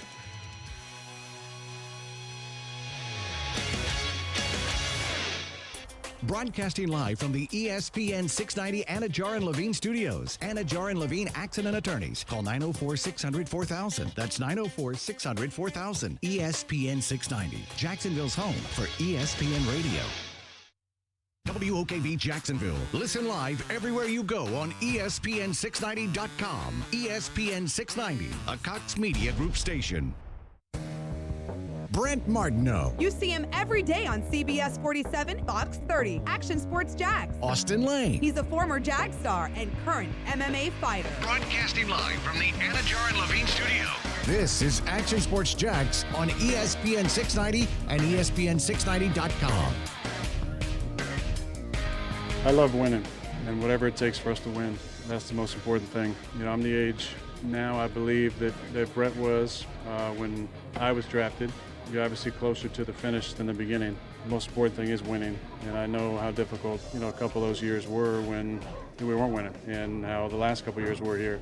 Winning is a cure-all. If you truly care about the squad and embrace your role, you feel like you're a part of something special, and I feel like that I have been this year. It's been a lot of fun. Green Bay Packers coming off a 13-3 regular season as they prepare for the playoffs as the number 2 seed in the NFC, playing host to the Seattle Seahawks. Oh, what a battle that's going to be on Sunday night. You can catch that game on Fox 30, by the way. 6:40 is the kickoff on Sunday night. We'll let you and Marcel talk a little bit more about the Sunday matchups tomorrow, so we don't waste them all today. Absolutely, and we still got to cover the Ravens and Titans a little bit. We'll get into that game momentarily here, but we teased it a little bit. We got a little bit of a game. We do, yes. We've been talking about coaches' press conferences, getting introduced, building up the hype and everything like that, getting fans excited in January.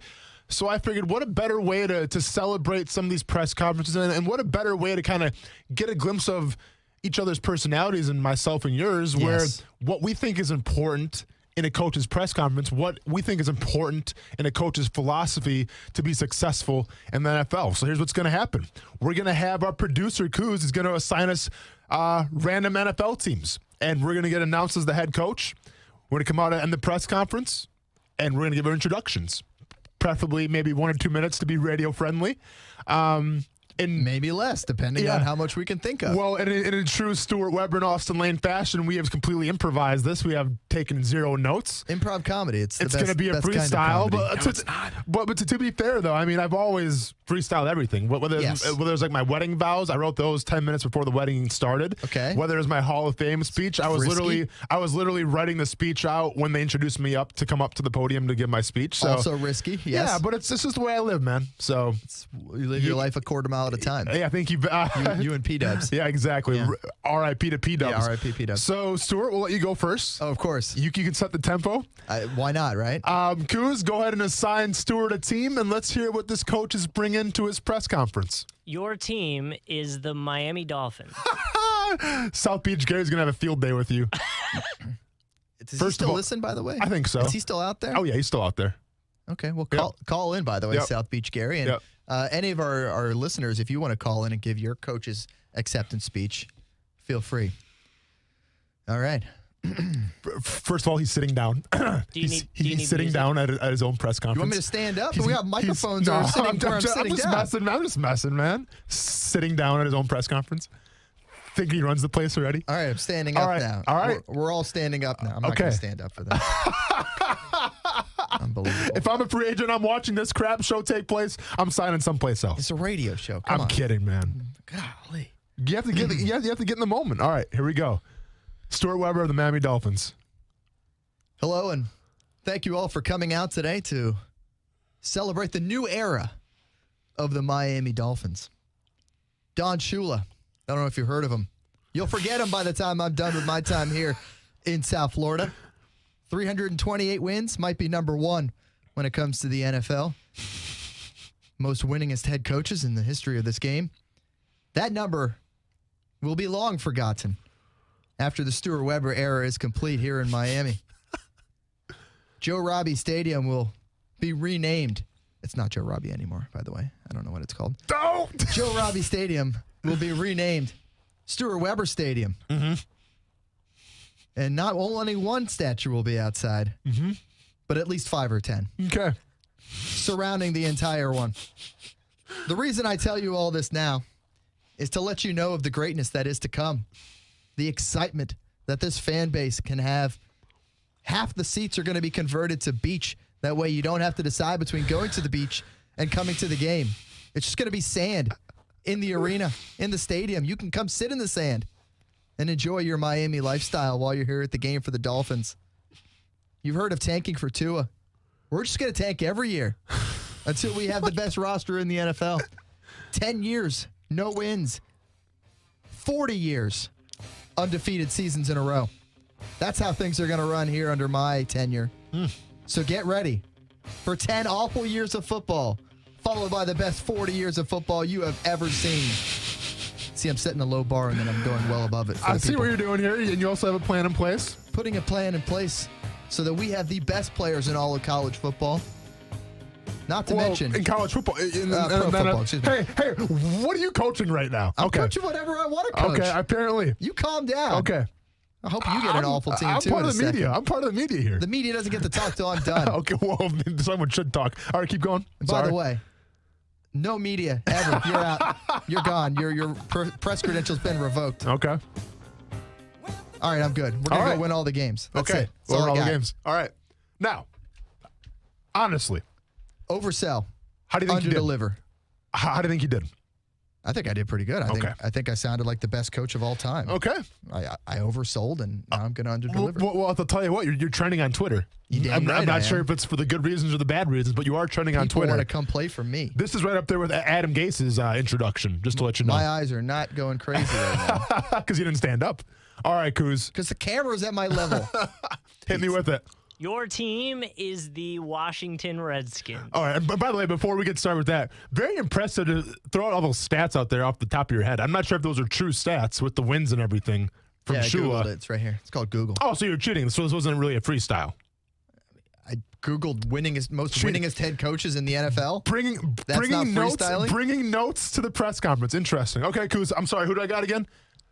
The Washington Redskins. All right. Ooh, see, because this could get all political here. Okay.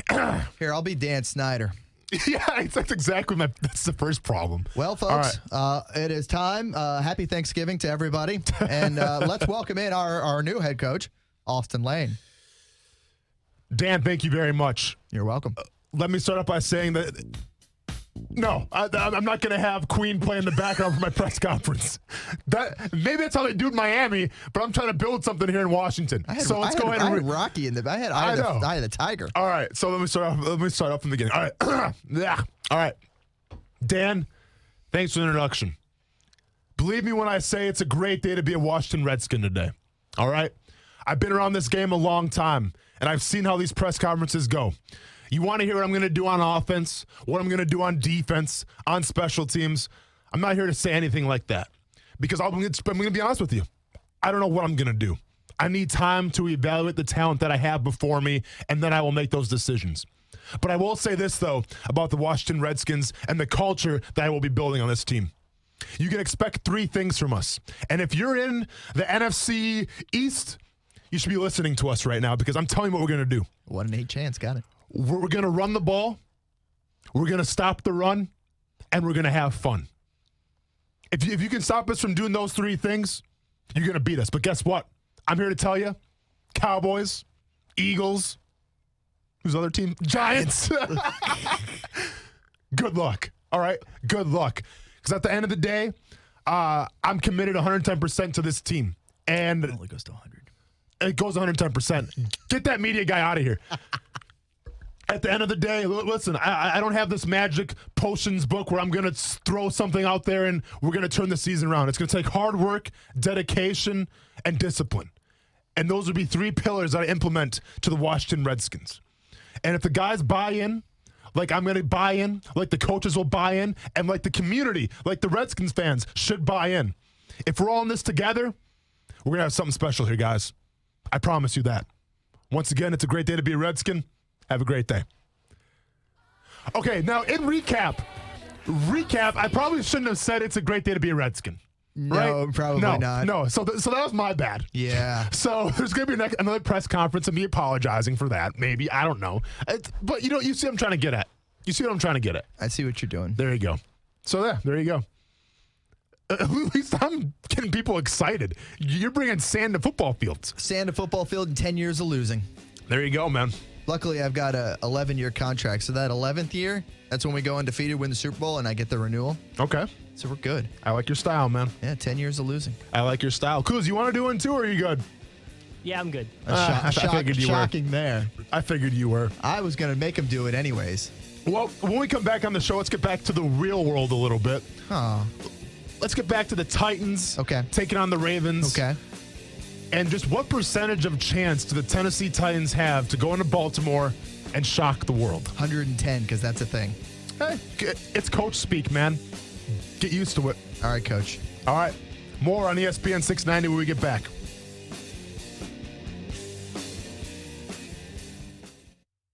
Action Sports Jacks with Brent Martineau on ESPN 690 is brought to you by Best Bet Jacksonville and Orange Park. Now, the first alert forecast on ESPN 690. Milder tonight and a fair to partly cloudy skies with some areas of fog as temperatures drop into the 50s. From the First Alert Weather Center, I'm Action News Jax Chief Meteorologist Mike Burrish. The Weather Center is brought to you by Beard's Diamonds, your local diamond store for 39 years in the St. John's Town Center or at beardsdiamonds.com. Kick off the new year at Renna's Pizza. Want a fresh one? Renna's has fresh ingredients, fresh food throughout the menu, and the pizza is so fresh and so good. Hey everyone, this is Brent Martineau. We love bringing the show to Renna's Pizza. We know we'll eat well, and we were at the Neptune Beach location recently. Perfect setting to hang out, eat, drink, and watch the games on TV. Renna's has you covered with 5 locations in Northeast Florida, Marsh Landing, Bay Meadows, Argyle Forest, San Jose, and the newest location in Neptune Beach. Kick off the new year at Renna's Pizza. Trust, tradition, and quality. A winning combination to feel good about your home. Sometimes it's just that time to replace your roof. Or maybe you need to fix your roof after a recent storm. Hey everybody, it's Brent Martineau of Action Sports Jacks. And there are so many roofing companies in the area. But which one can you trust? Let me tell you about my friends at Jack C. Wilson Roofing Company. Trust a family-owned business with owners that grew up right here in Jacksonville. Talk to the owners directly, get free estimates, and you can trust Jack C. Wilson Roofing to walk you through each step of the process. Tradition? Jack C. Wilson is a name you know. The longest-standing roofing company in Northeast Florida. They have been repairing and replacing asphalt shingle roofs since 1946. How about quality? A roof you will tell your neighbors about. Quality from start to finish, shingle by shingle. You can request a free estimate at jackcwilsonroofing.com. It's the first name in Jacksonville roofing. And make sure you let them know Brent Martineau sent you. Hey, boss, check this out.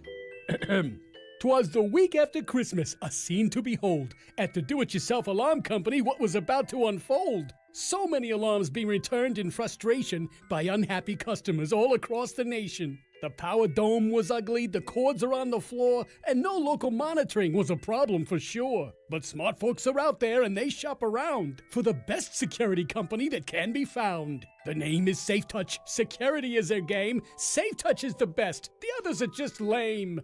What are you on Safe Touch's payroll now? What, you don't like it? Just so I know you haven't completely lost it, tell me the Crooks R Us motto again. Stay away from Safe Touch houses. Yeah, and don't you forget it. Sorry, boss. Crooks know to stay away from Safe Touch houses. Hi, I'm Lester Jackson, president of Safe Touch Security Systems. No one beats our technology or our price. Call Safe Touch today at 888-723-8682 or go to safetouch.com. State license number EF233. As we start the new year, all of us at Diamonds Direct just want to say thank you. 2019 exceeded all of our expectations as so many people here became not just our customers, but our family. We thank you for your support, your confidence, your trust, and as we enter 2020, we reaffirm our commitment to you to provide an unparalleled shopping experience with an even larger selection, even better value, stronger warranties, but most importantly, an even stronger resolve to exceed your expectations. Diamonds Direct, the only jewelry store in America with a 60-year history in the diamond industry, worldwide connections, a vast network of diamond cutters, unsurpassed buying power, and the nation's largest and most experienced staff of true diamond experts. If you're getting engaged or celebrating a milestone in 2020, we invite you to see how this remarkable combination can benefit you. Diamonds Direct wants 2020 to be your year, filled with optimism, dreams, accomplishments, and most importantly, love. Get store hours and directions and shop anytime at diamondsdirect.com. Hey, it's Coos from Action Sports Jacks on ESPN690. Now, I know there's a ton of ways you can listen to the show, but did you know one of the ways is through a smart speaker? Yes, the Google Home, the Amazon Alexa. It's pretty easy to do. Just tell either of them to play ESPN690. Try it out weekdays from 3 to 6 p.m., and you can listen to Action Sports Jacks. Now, back to Action Sports Jacks on ESPN 690 and ESPN690.com. He's like one of those guys that the kids create on Madden. You shouldn't be that big and be able to run like he runs. Obviously, we're going to have to bring our lunch pail, work hat, and just go play football with him because that's what Mike Vrabel's doing with him. They're just running the ball.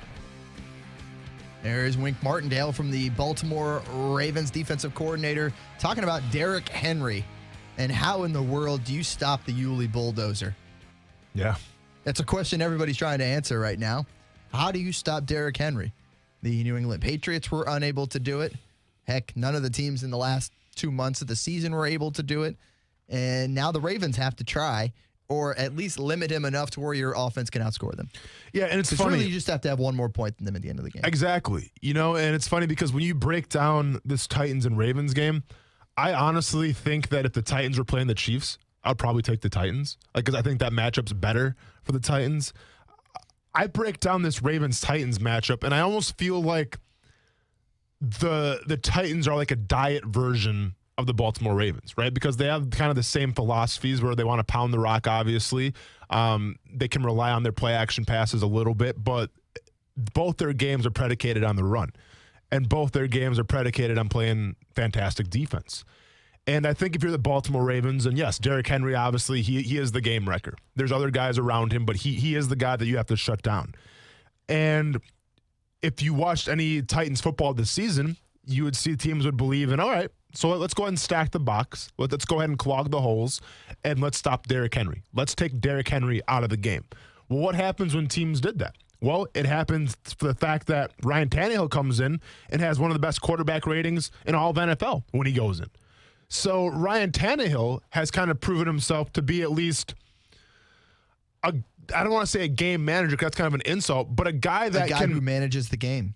Well, no, because once again, that's an insult. He's not Alex Smith. I think he's a guy that can actually take over a game when it has to happen, okay? Because how many game-winning drives has he led this year? A couple. Yeah, and so much of that, though, is because of the fact that Henry and that run game has softened up the defense. Your passing game's only as good as your running game to be able to give you that flexibility to throw it deep and catch them off guard. No, absolutely. And the same could be said last year for the Rams. I don't look at game manager as being such a negative thing. I know. Oh, it is. I'm telling you it is. I'm telling you, Alex Smith told me it was one time when we were eating lunch. Well, I mean, because it's hard to argue with his personal opinion on it. Listen, there's two phrases out there that can drive quarterbacks up a wall. Number one is game manager, and number two is system quarterback. Okay. Yeah. Because the system quarterback, that sounds like the only reason why you're successful is because of the coach that implemented the system. Jared Goff is a prime example of this. Right. Okay. And then the game manager, Alex Smith, prime example of this, is a guy who they go out there to ask to just, don't make any mistakes. you're not really the guy on the offense. Just go out there and don't mess up, and you'll be fine. To me, that's a game manager. I think to a lot of players, that's what game manager means. We could have used one of those a couple of years ago. I know, hey, yeah, for sure. So, I think Tannehill is just, it's intriguing because the sample size that we've seen, especially in a Titans jersey, it's kind of few and far between where we've seen these glimpses of brilliance. That's all we have to go off of. So right. I'm just going by what I've seen. And I've seen a Titans team who obviously wants to run the ball first, but then when it falls on Ryan Tannehill, not only does he manage a game, but he also goes above and beyond and makes some pretty big-time passes. How much do you think it's frustrating Miami fans right now seeing what he's doing with this Tennessee team? I know I'd be frustrated. You'd be frustrated for sure, right? Because they sacrificed so much to get him. I think he was the number 7th pick, if I'm not mistaken, of the NFL draft, number 8? It was a lot higher than many people thought he should have gone. He was top 10. You can look that up. I know he was top 10 for sure out of A&M. Yeah, listen, if you're the Dolphins fans, of course you're going to be a little disappointed to see him having success. He was number 8, okay. But at the end of the day, he came into a fantastic situation. He came into Derrick Henry. He came into a very solid offensive line. And if you have a running game, an offensive line to have your back, but of course you're going to be successful, And if you're not a good quarterback, kind of like Marcus Mariota a little bit, people could say, and yes, he was plagued by injuries, but he didn't perform well. Yep. Well, you bring in Ryan Tannehill, and now the offense is looking brand new, basically. So from that perspective, yes, it is intriguing with the Tennessee Titans. But now let's be honest, Baltimore Ravens, okay? To me, they're the new trend of the NFL. They're a new trend in that they're exciting, they're different, they're running things that you haven't really seen a lot in football, and they're running kind of an old school mentality of running these traps, running these formations where it also kind of reminds you like of a wishbone, okay? And as far as the Ravens are concerned, no one's been able to stop them this year. All right, they have a loss to the Browns, and they've lost a couple games here or there, but their offense has not been stopped yet. Even the great New England Patriots couldn't figure out the Baltimore Ravens. And I honestly think no one this year, and no one next year, for that fact, is going to stop the Baltimore Ravens. And I get what you're saying. They're going to win the next 2 Super Bowls? Yeah, maybe. Okay. We'll see. I mean, depending on everyone can stay healthy. Yes. Obviously, if Lamar Jackson gets hurt, well, that's a big if. Big difference, but yeah. The reason why I love the Ravens so much, Stuart, it's from the fact that they can beat you so many different ways. Like, if you're the casual observer, you watch the Ravens play football, okay, you'd say, I got to stack the box here and then stop them in the pass game. That's what every NFL fan would say. Okay, fantastic, but check this out. The way the Ravens set up their offense with Roman now as their offensive coordinator, who'd spent some time in San Francisco, the difference between San Francisco's success when he was there and the Ravens' success stems from the tight end position, okay? Because the tight end is the ultimate mismatch, especially if you have good ones. 3 of them. Exactly. You have 3 of them. Because you got to ask yourself, do you put a corner on the tight end to try to defect that? Well, you saw it happening in that Saints game against Minnesota. Kyle Rudolph said, get off me. Touchdown. Thanks for playing. Penalty. So, I don't think it was. But so you can't really put a corner on him. Do you put a linebacker on him? Well, there's linebackers that are few and far between that have the athleticism to keep up with a Mark Andrews, to keep up with a Boyle, to keep up with a Hayden Hurst, okay? Because these are basically big receivers that play the tight end position. Yeah. So they're mismatches. Well, anytime you have 2 tight ends on the field at the same time that give you running formations, well, you got to throw your base defense out there because you can't get the ball run down your throat. But guess what? When you have the base defense out there, that's when you have linebackers on tight ends. And that's when you have linebackers that cannot keep up with tight ends. And that's what makes the Baltimore Ravens so genius. I can tell you how to stop them. You have to shut down all 3 levels of the field. You have to crowd the box. You have to have tight ends. You have to have your linebackers play back and take off the middle of the field with Andrews and Boyle and Hayden Hurst. And then you have to have a shutdown corner in order to stop the speedster that is Hollywood Brown. Here's the problem, though. Every NFL team, set aside from maybe the San Francisco 49ers, they don't have the personnel to do that. They don't have the corners to take those tight ends. They don't have the linebackers, the speed to keep up with the tight ends. So now you have a team who can beat you in so many different ways, and literally you don't have the personnel to stop them. So that's why I think Baltimore is going to win this game. I think it's going to be a hard-fought game, obviously, 2 running football teams. But I'll say this about Joe Cullen, too, the defensive line coach of the Baltimore Ravens, who I obviously have some experience with. A little bit, yep. Joe Cullen lives for these types of games. Okay, and I think the Baltimore Ravens live for these types of games. These physical, in the trenches, won or lost with the run game type of games. And I am reminded, I think it was my second year in the NFL, when we were getting ready to take on the Cleveland Browns. Now, back then, 2011 would have been, I think, the Cleveland Browns, nothing really to shake a stick at. But they had a running back by the name of Peyton Hillis. You remember Peyton Hillis? Madden cover. Coos, you know who Peyton Hillis is? Probably not, because he might be a little before your time. Yeah, so Peyton Hillis. Madden cover, baby. Peyton Hillis, at the time, was considered one of the best bruising running backs in the NFL. Even so much that the guy got the Madden cover, okay? He was on the cover of Madden. Cleveland Brown was on the cover of a Madden football game, okay? What a time to be alive. What a time to be alive. And I remember when the Browns came into Jacksonville, and it was our job as a defensive line to try to shut down Peyton Hillis. And believe me when I say that we spent the entire time analyzing where he likes to run and where the offensive line blocks. We didn't focus on the quarterback, who, I'll be honest, I can't even remember who it was. All we focused on was shutting down Peyton Hillis. And I think all they're going to focus on in Baltimore is shutting down, Derrick Henry.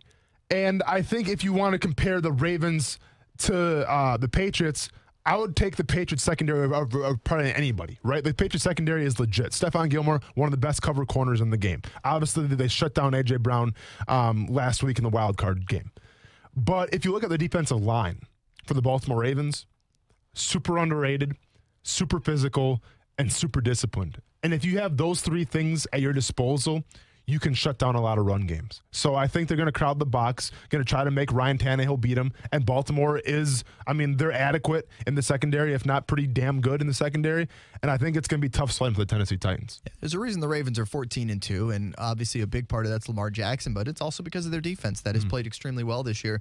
Marcus Peters has just been great. What a great move for him, huh? Yeah. It's like as he looks back on the year, it's been like, I did pretty good here, didn't I? Absolutely. This worked out okay for old Marcus Peters. Without a doubt. Worked out very nice for him. So, Ravens, Titans, it's going to be a lot of fun. That one, of course, on CBS 47, 8:15 on Saturday night. And be sure to keep it locked on CBS after that, because about 30 minutes after that coverage ends, Action Sports Jacks with Marcel Robinson. And one thing to keep an eye on, too, with this Ravens-Titans matchup, obviously we talk about the run games. Well, Mark Ingram right now is kind of on the questionable list. Not sure if he's going to play or not. He has that calf issue that he hurt, I think, the last game of the season, if I'm not mistaken. And Mark Ingram is a guy, listen, they have a lot of Mark Ingram-type backs, right? Like they have Edwards. They have Justice Hill, who's kind of like the change of pace back. But Mark Ingram is a big cog in which makes that offense run. You saw how well he did with New Orleans, right? There's a reason why Alvin Kamara maybe regressed a little bit this year. Yeah, Latavius Murray as the backup was an okay bruiser, but he wasn't Mark Ingram. And last year, Mark Ingram on the Saints was absolutely dynamite. Well, this year for the Ravens, absolutely dynamite again. So they need him to play. If he doesn't play, it's going to be a big loss for the Baltimore Ravens. Certainly will. All right, we got Ballin' and Fallin' coming up next here in the 5 o'clock hour on Action Sports Jacks Radio on ESPN 690. Stay with us.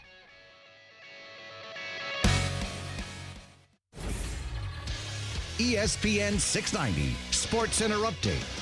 I'm Jake Mitchell. This weekend is the divisional round in the NFL, and Aaron Rodgers doesn't need any motivation. So, I'm 36. I know what this is all about. This is an important opportunity for us. I feel like I got a lot of really good years left, but you never know.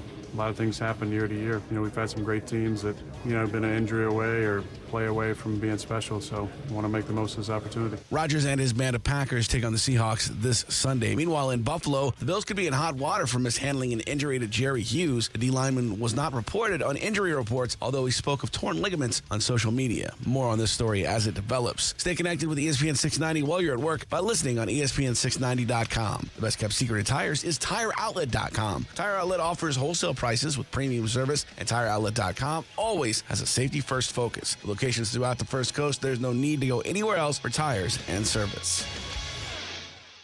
Hey, everybody, this is Brent Martineau. My family and I invested in a Connecticut system from CGC Water a while ago, and we're so glad we did. The team at CGC Water makes it so easy to get the best quality water running through my entire home and the best tasting drinking water right at my sink. Do yourselves a favor and start the new year off right. Find out how you can get a free Connecticut A200 RO this month by calling 904-694-2424. Make sure you tell them Brent sent you and visit cgcwater.com as well, your local authorized independent Connecticut dealer. The best food with the best service in Jacksonville, and now more options for you and the family. Hey, everyone, this is Brent Martineau. Jumpin' Jack's House of Food has grown. A third location just opened up downtown at the start of the new year. If you haven't tried it, you have to try it. If you have, you know all about it and love it. Already locations on San Jose Boulevard and Atlantic Beach. Now Jumpin' Jack's House of Food is a neighbor downtown on West Adams Street. Get on the email list and get something free every time. Order online, jumpinjackshof.com. Jumpin' Jack's House of Food, the best food with the best service in Jacksonville. Fact: about half of all men will experience ED or PE. Fact: both ED and PE are highly treatable. Fact: a safe, effective treatment is just a call away. At Prime Men's Medical Center, our highly skilled doctors guarantee results on your first visit, or there's no charge. Listen to a specialist in men's health. I'm Dr. Rabinsky. If Viagra, Cialis, or Levitra have let you down, the treatments at Prime Men's Medical Center work immediately, regardless of your age or medical history. You'll receive custom blended medications designed just for you. They're safe and effective with no pain and no surgery. Patients are lasting 30, 60, 90 minutes or longer. And best of all, the treatments are affordable. Men, if you want to last longer in the bedroom, schedule a private consultation with the experienced physicians at Prime Men's Medical Center. 904-206-8105. 904-206-8105. That's 904-206-8105. Small business owners, it's been a great year, and now it's time to begin to make some end-of-year decisions. Instead of giving your hard-earned money to the tax man, consider reinvesting in your business with a quality pre-owned truck, van, or commercial work vehicle from Jacksonville Truck Center. With the largest selection of pre-owned work vehicles in North Florida and easy commercial financing, let us be your one-stop shop to get the job done today. We're on the corner of Arlington Expressway and Southside Connector. Stop by today or visit us at jacksonvilletruckcenter.com. Are you over hearing about the new year? Then what do you say instead of joining the new bandwagon, we go used? And that starts by saving big on a used car at Arlington Toyota. At Arlington, you have over 400 pre-owned to choose from on the lot every day. And 60 vehicles are priced under $12,000. With every pre-owned purchase at Arlington, you join the Arlington Toyota $5,000 Advantage Club. It's filled with savings, benefits, and rewards to take your Arlington purchase to the next level. Buying pre-owned at Arlington means big-time selection and the Arlington Toyota $5,000 Advantage Club. Plus, you get top dollar for your trade-in. Even same model year cars, trucks, and SUVs. So what are you waiting for? This new year, go used at Arlington Toyota. Arlington's even got your free iPrecheck service powered by TransUnion to instantly get your real-time credit score, interest rate payment, and pre-qualification without affecting your score, and no Social Security numbers required. Make 2020 the best used year yet when you shop and save at Arlington Toyota. In person at 10939 Atlantic Boulevard or online at arlingtontoyota.com. Hey, boss, check this out. 'Twas the week after Christmas, a scene to behold. At the do-it-yourself alarm company, what was about to unfold? So many alarms being returned in frustration by unhappy customers all across the nation. The power dome was ugly, the cords are on the floor, and no local monitoring was a problem for sure. But smart folks are out there and they shop around for the best security company that can be found. The name is Safe Touch. Security is their game. Safe Touch is the best. The others are just lame. What are you on Safe Touch's payroll now? What, you don't like it? Just so I know you haven't completely lost it, tell me the Crooks of Us motto again. Stay away from Safe Touch houses. Yeah, and don't you forget it. Sorry, boss. Crooks know to stay away from Safe Touch houses. Hi, I'm Lester Jackson, president of Safe Touch Security Systems. No one beats our technology or our price. Call Safe Touch today at 888-723-8682 or go to safetouch.com. State license number EF233. Take a little Stephen A. Smith. How much does LeBron get paid? What, $35 million? Sit down. Add some Max Kellerman. The other players in his position can do more things who are elite. Should he retire? Yes. Throw in a bit of you. I wanted to talk about the Steelers. You laughed at me. Yeah, who's laughing now? I'm telling you, they're going to make a run. And top it off with me, Jason Fitz. And you've got a brand new show. First Take. Your Take. With Jason Fitz. Coming Monday, January 20th at 1 Eastern on ESPN Radio and on ESPN News. Hey everybody, it's Brent Martineau from Action Sports Jacks. There's a good chance you have a smart speaker, so use it with ESPN690. Stay up to date on the Jags and all things sports by telling Alexa or Google to play ESPN690. It's as easy as that. Make sure you listen weekdays 3 until 6 p.m. on ESPN690. Brent Martineau. You see him every day on CBS 47, Fox 30, Action Sports Jax. Austin Lane. He's a former Jag star and current MMA fighter. Broadcasting live from the Anna Jar and Levine studio. This is Action Sports Jax on ESPN 690 and ESPN690.com. I mean, they do a great job. They've obviously got a great coach in Andy Reid and Bieniemy and those guys, and great quarterback, great players. They got Patrick Mahomes, Travis Kelce, Tyreek Hill, all those guys. They have a great football team, and they do a lot of great things with them. Extremely talented quarterback. They can get the ball all over the place. He can make things happen, and they do a great job of mixing up and they got playmakers all over who can do many different things. So it's just a matter of being sound, executing your assignments, and doing your job. That is J.J. Watt. Be sure to remember, if you watch a game with him, do not play a drinking game, or you have to drink every time they show a shot of J.J. Watt, because you will die. Did you watch that last game?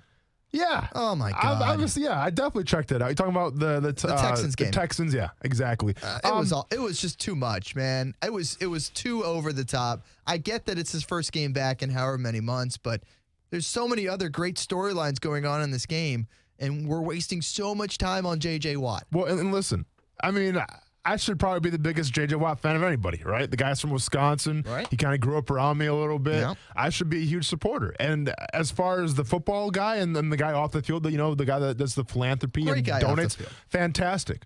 But I'll tell you what, I don't need Booger McFarland to shove J.J. Watt down my throat at You could stop that sentence. I don't need rate. Booger McFarland, by the way. Oh, see, and here's the thing about it. And I'll be honest with you. Like, I'm the last person to call somebody out in terms of commentary or play-by-play, right? Because I'm new to this game. Sure. I understand how hard it is. Like, when Jason Witten was doing his thing on Monday Night Football, it's difficult. Honestly, like, dude, I didn't care, man. I thought he was doing a good job. Like, I thought he was sharing some stories. Like, yeah, sure. Maybe he slipped up every once in a while here or there, but guess what, man? People slip up. I mean, I guess the guys that get paid the most money don't, but he's new to it. He's getting his reps.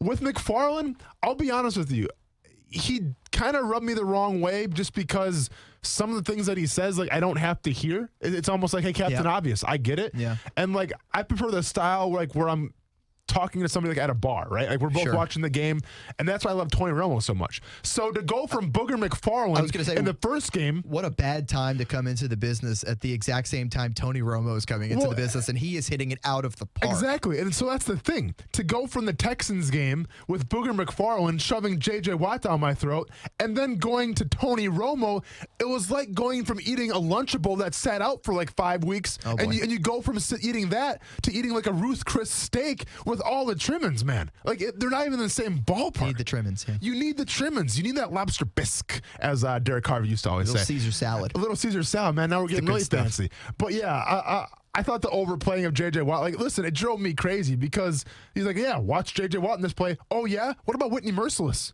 He's a pretty good football player, too, on the other side.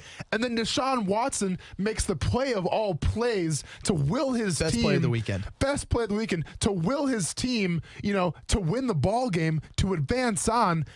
Odds stacked against him, comes out of nowhere, breaks 2 tackles, makes that throw, wins the ball game. And what do we get after the game?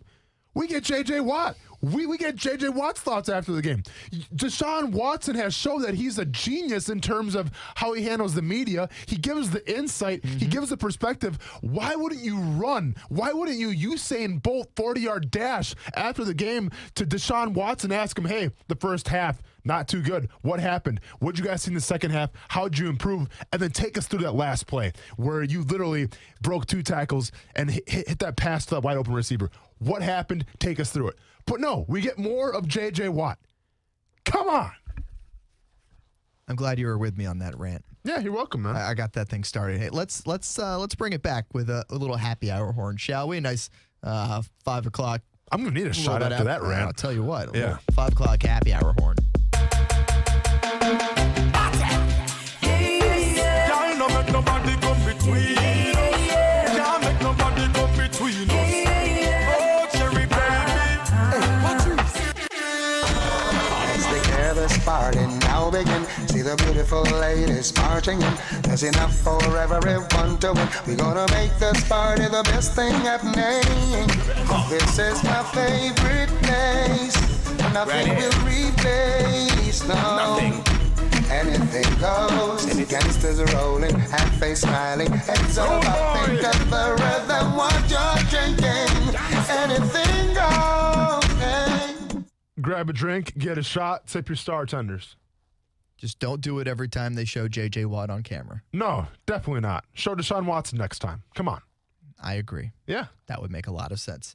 All right, let's get into a little balling and falling, you're not shall gonna we? bring home the okay. Never mind. We're going balling and falling. Let's get into baby. it. Let's get into it. All right, let's Shall go. we? Let's start with a little balling from Austin Lane. Balling, you know, not so much once again a balling. I kind of did this yesterday a little bit. This is more of just happy trails. We'll see you down the road. Thanks for your time. Thanks for your effort.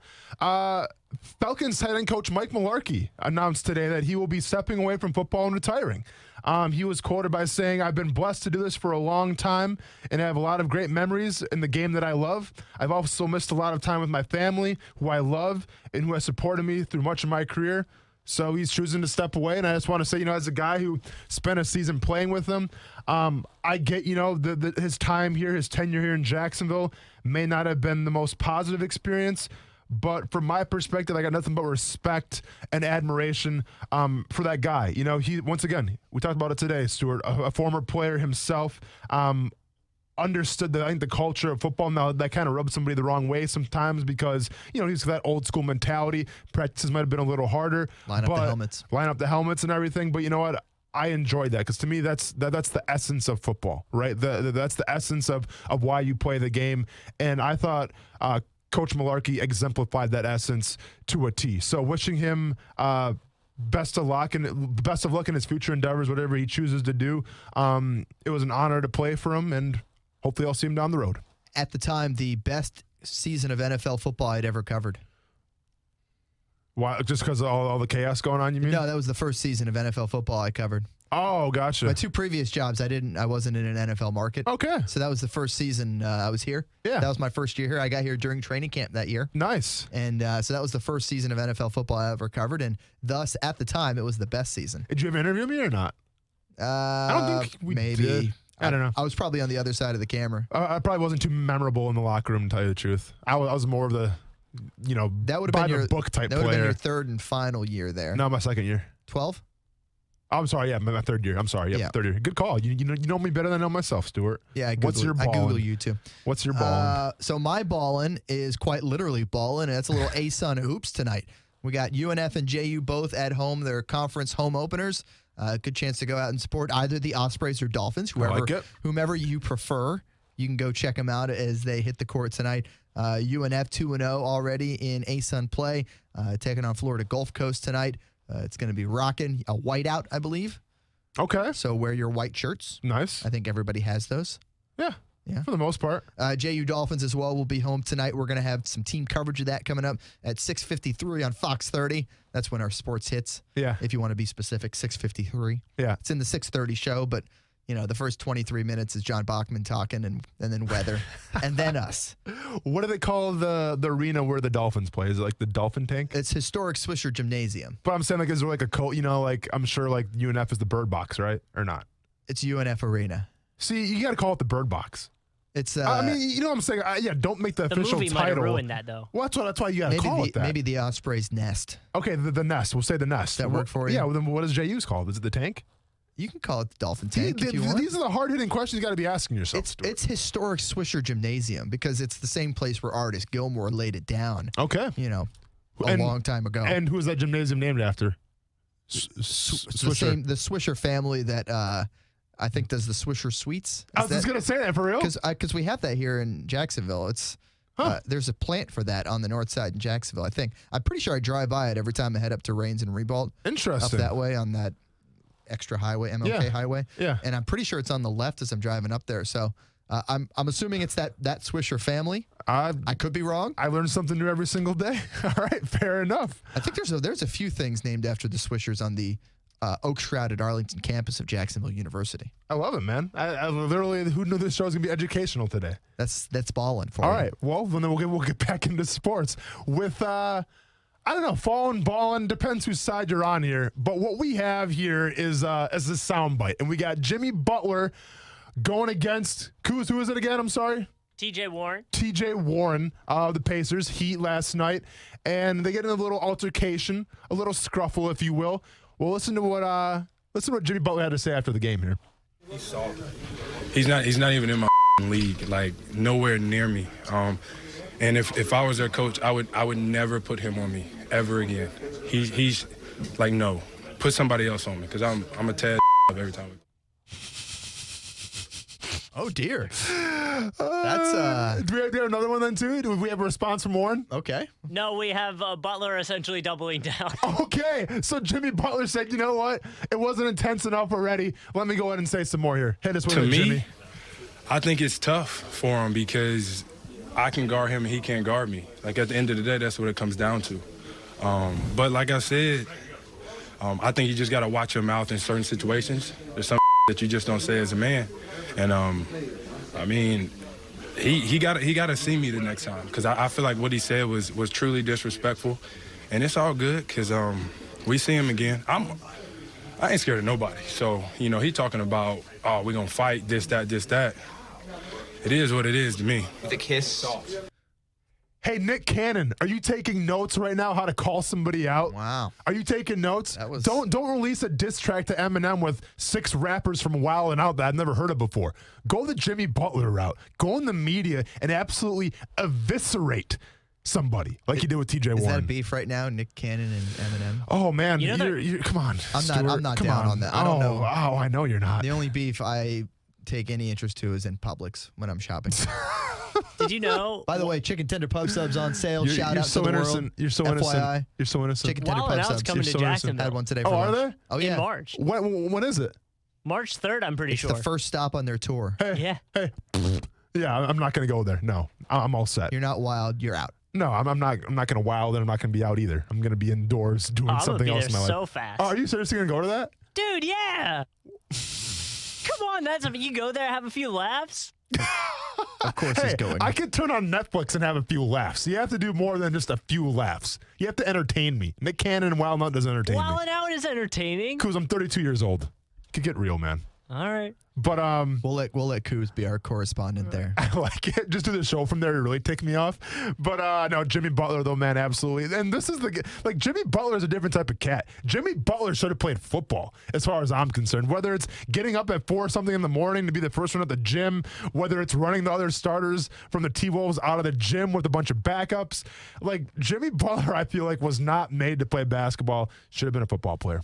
Stuart, you're falling. My falling is Arkansas football. We talked about Ole Miss the other day. We talked about Mississippi State. Texas A&M has Jimbo Fisher. LSU's in a good spot. Alabama's in a good spot. Auburn ain't bad right now.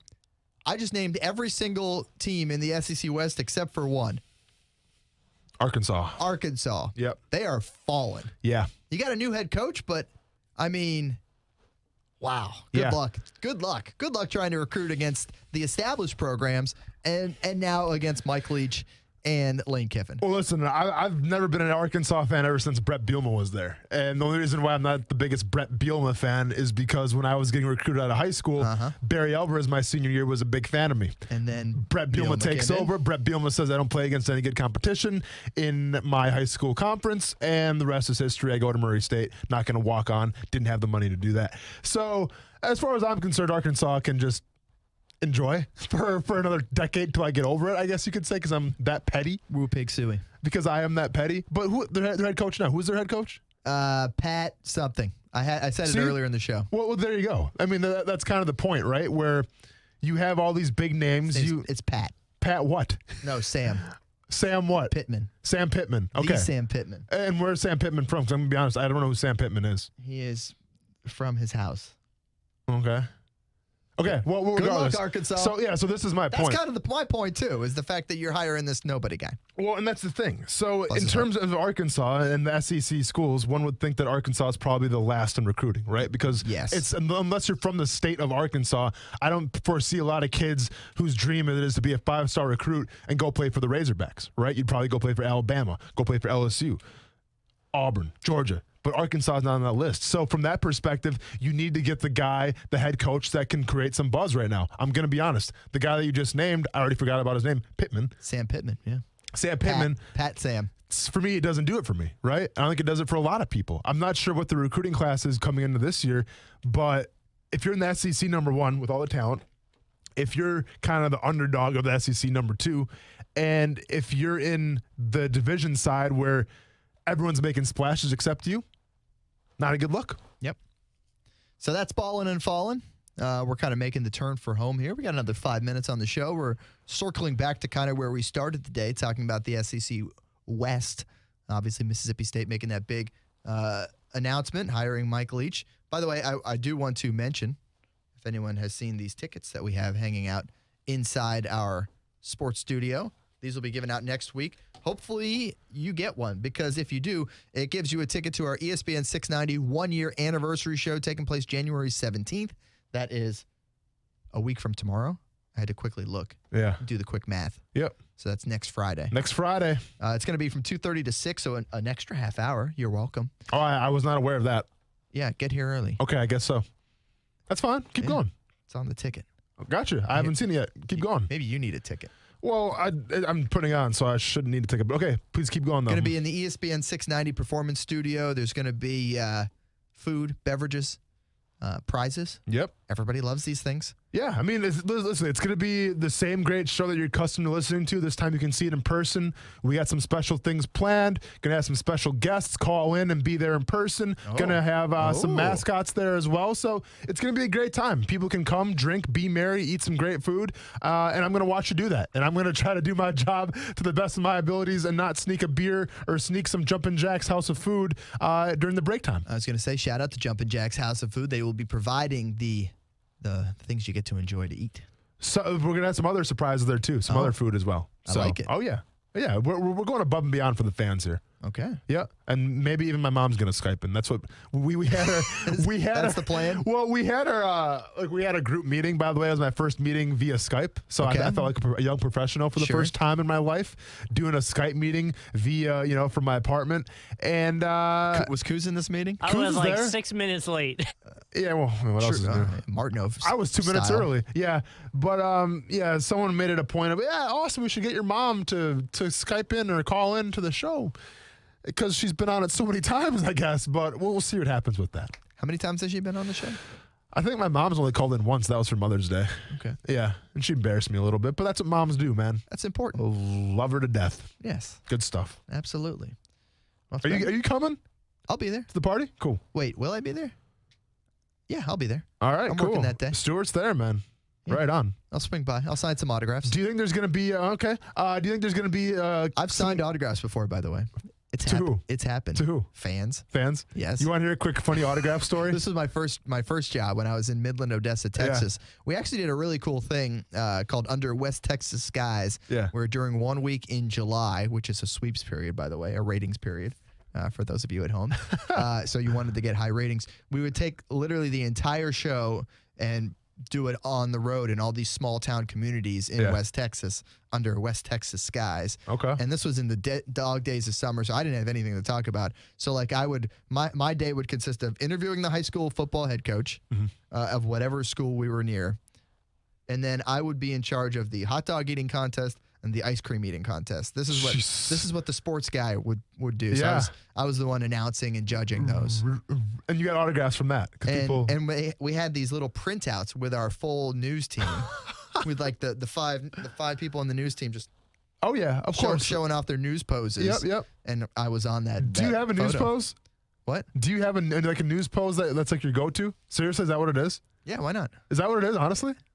Is that is that true? It can be if you want it to be. Oh, do you have a news post? I mean, I like to look in the camera, throw a little rock eyebrow in there. I'm being serious right now. Are you messing with me or are you being serious? Is that your news post? My news post is however I'm feeling that Okay, day. see, I don't know. Yeah, Dude, I I'm new to this whole game. You're not helping me out by learning this stuff. I'm trying to see if you have to have a news post. Not anymore. Okay. That's more 70s. Now, if we do a promo and they need me to give them a pose, I got one ready. Gotcha. But it's not asked for quite like it used to be. So I used to have this thing, speaking of autographs and pictures, I used to have this thing. You remember Chris Brzezinski? Mm-hmm. So Chris Brzezinski was, I think, a 6th-round pick out of Wyoming, if I'm not mistaken. Yep. He didn't last so long in Jacksonville, but a great guy, and as a guy I hung out with a lot. And the thing about Chris Brzezinski, right? I mean, he was kind of like the Great White Hope, right? I mean, you don't see a lot of white dudes, to be fair, playing in the secondary. No, I'm not being racist. I'm just telling it like it is. And the cool thing about Chris Brzezinski is no one really knew what he looked like because he was always wearing a helmet. And I didn't have that luxury because obviously my dreads, my beard, my height, my size, I stood out to the general public, right? So people would recognize me every single day. Yes. So when we would go to Sawgrass and watch the Players Championship, it'd be like, Blaine, Brzezinski, myself, Zach Miller, whoever else was with. And I always made it a habit because people come up and be like, "Oh, Austin Lane, can I get your autograph and your picture?" And I'd always just be overwhelmed because I don't know why you want my stuff, but yeah, absolutely, man, why not? All good. And they would always make Chris Brzezinski take the picture of me and the fans. So what I would do is when I had my arms around the people taking pictures, I would take a picture back of Chris Brzezinski taking a picture of me because I'm like, here you have the starting safety at the time of the Jacksonville Jaguars, and no one's even acknowledging the guy. I wonder what he's doing. Yeah, that's a good question. Yeah, Chris, if you're listening, call in tomorrow. We'd love to have you on the show. Sure. You can talk to Marcel and Austin. You better believe it. All right, that's going to wrap up our show here on a Thursday. As mentioned, it'll be Marcel Robinson jumping in the hot seat tomorrow to join Austin Lane for 3 hours of Action Sports Jacks on ESPN 690. Brent Martineau will be back on Monday after his nice little vacation. A short one. A quick vacay. Yeah. I can't imagine how long that summer one's going to be. I think he's going all to the West Coast and all over the place. Huh. Yeah. It's gonna be fun. I don't know. It's all good, man. Do your thing. That's what we do. I have no problem taking over. It's fine. That's right. We'll make it happen, especially in the summertime when things get a little weird, get a little freaky around here. Yeah, man. I have plenty of ideas on this old noggin that we can do in the summertime. I can attest to that. There you go. Because we did some great summer shows this past year. All right, for Justin Kuzar and Austin Lane, I'm Stuart Weber. Thank you so much for listening to Action Sport Jacks on ESPN 690. Take a little Stephen A. Smith. How much does LeBron get paid? $35 million? Sit down. Add to Max Kellerman. The other players in his position can do more things.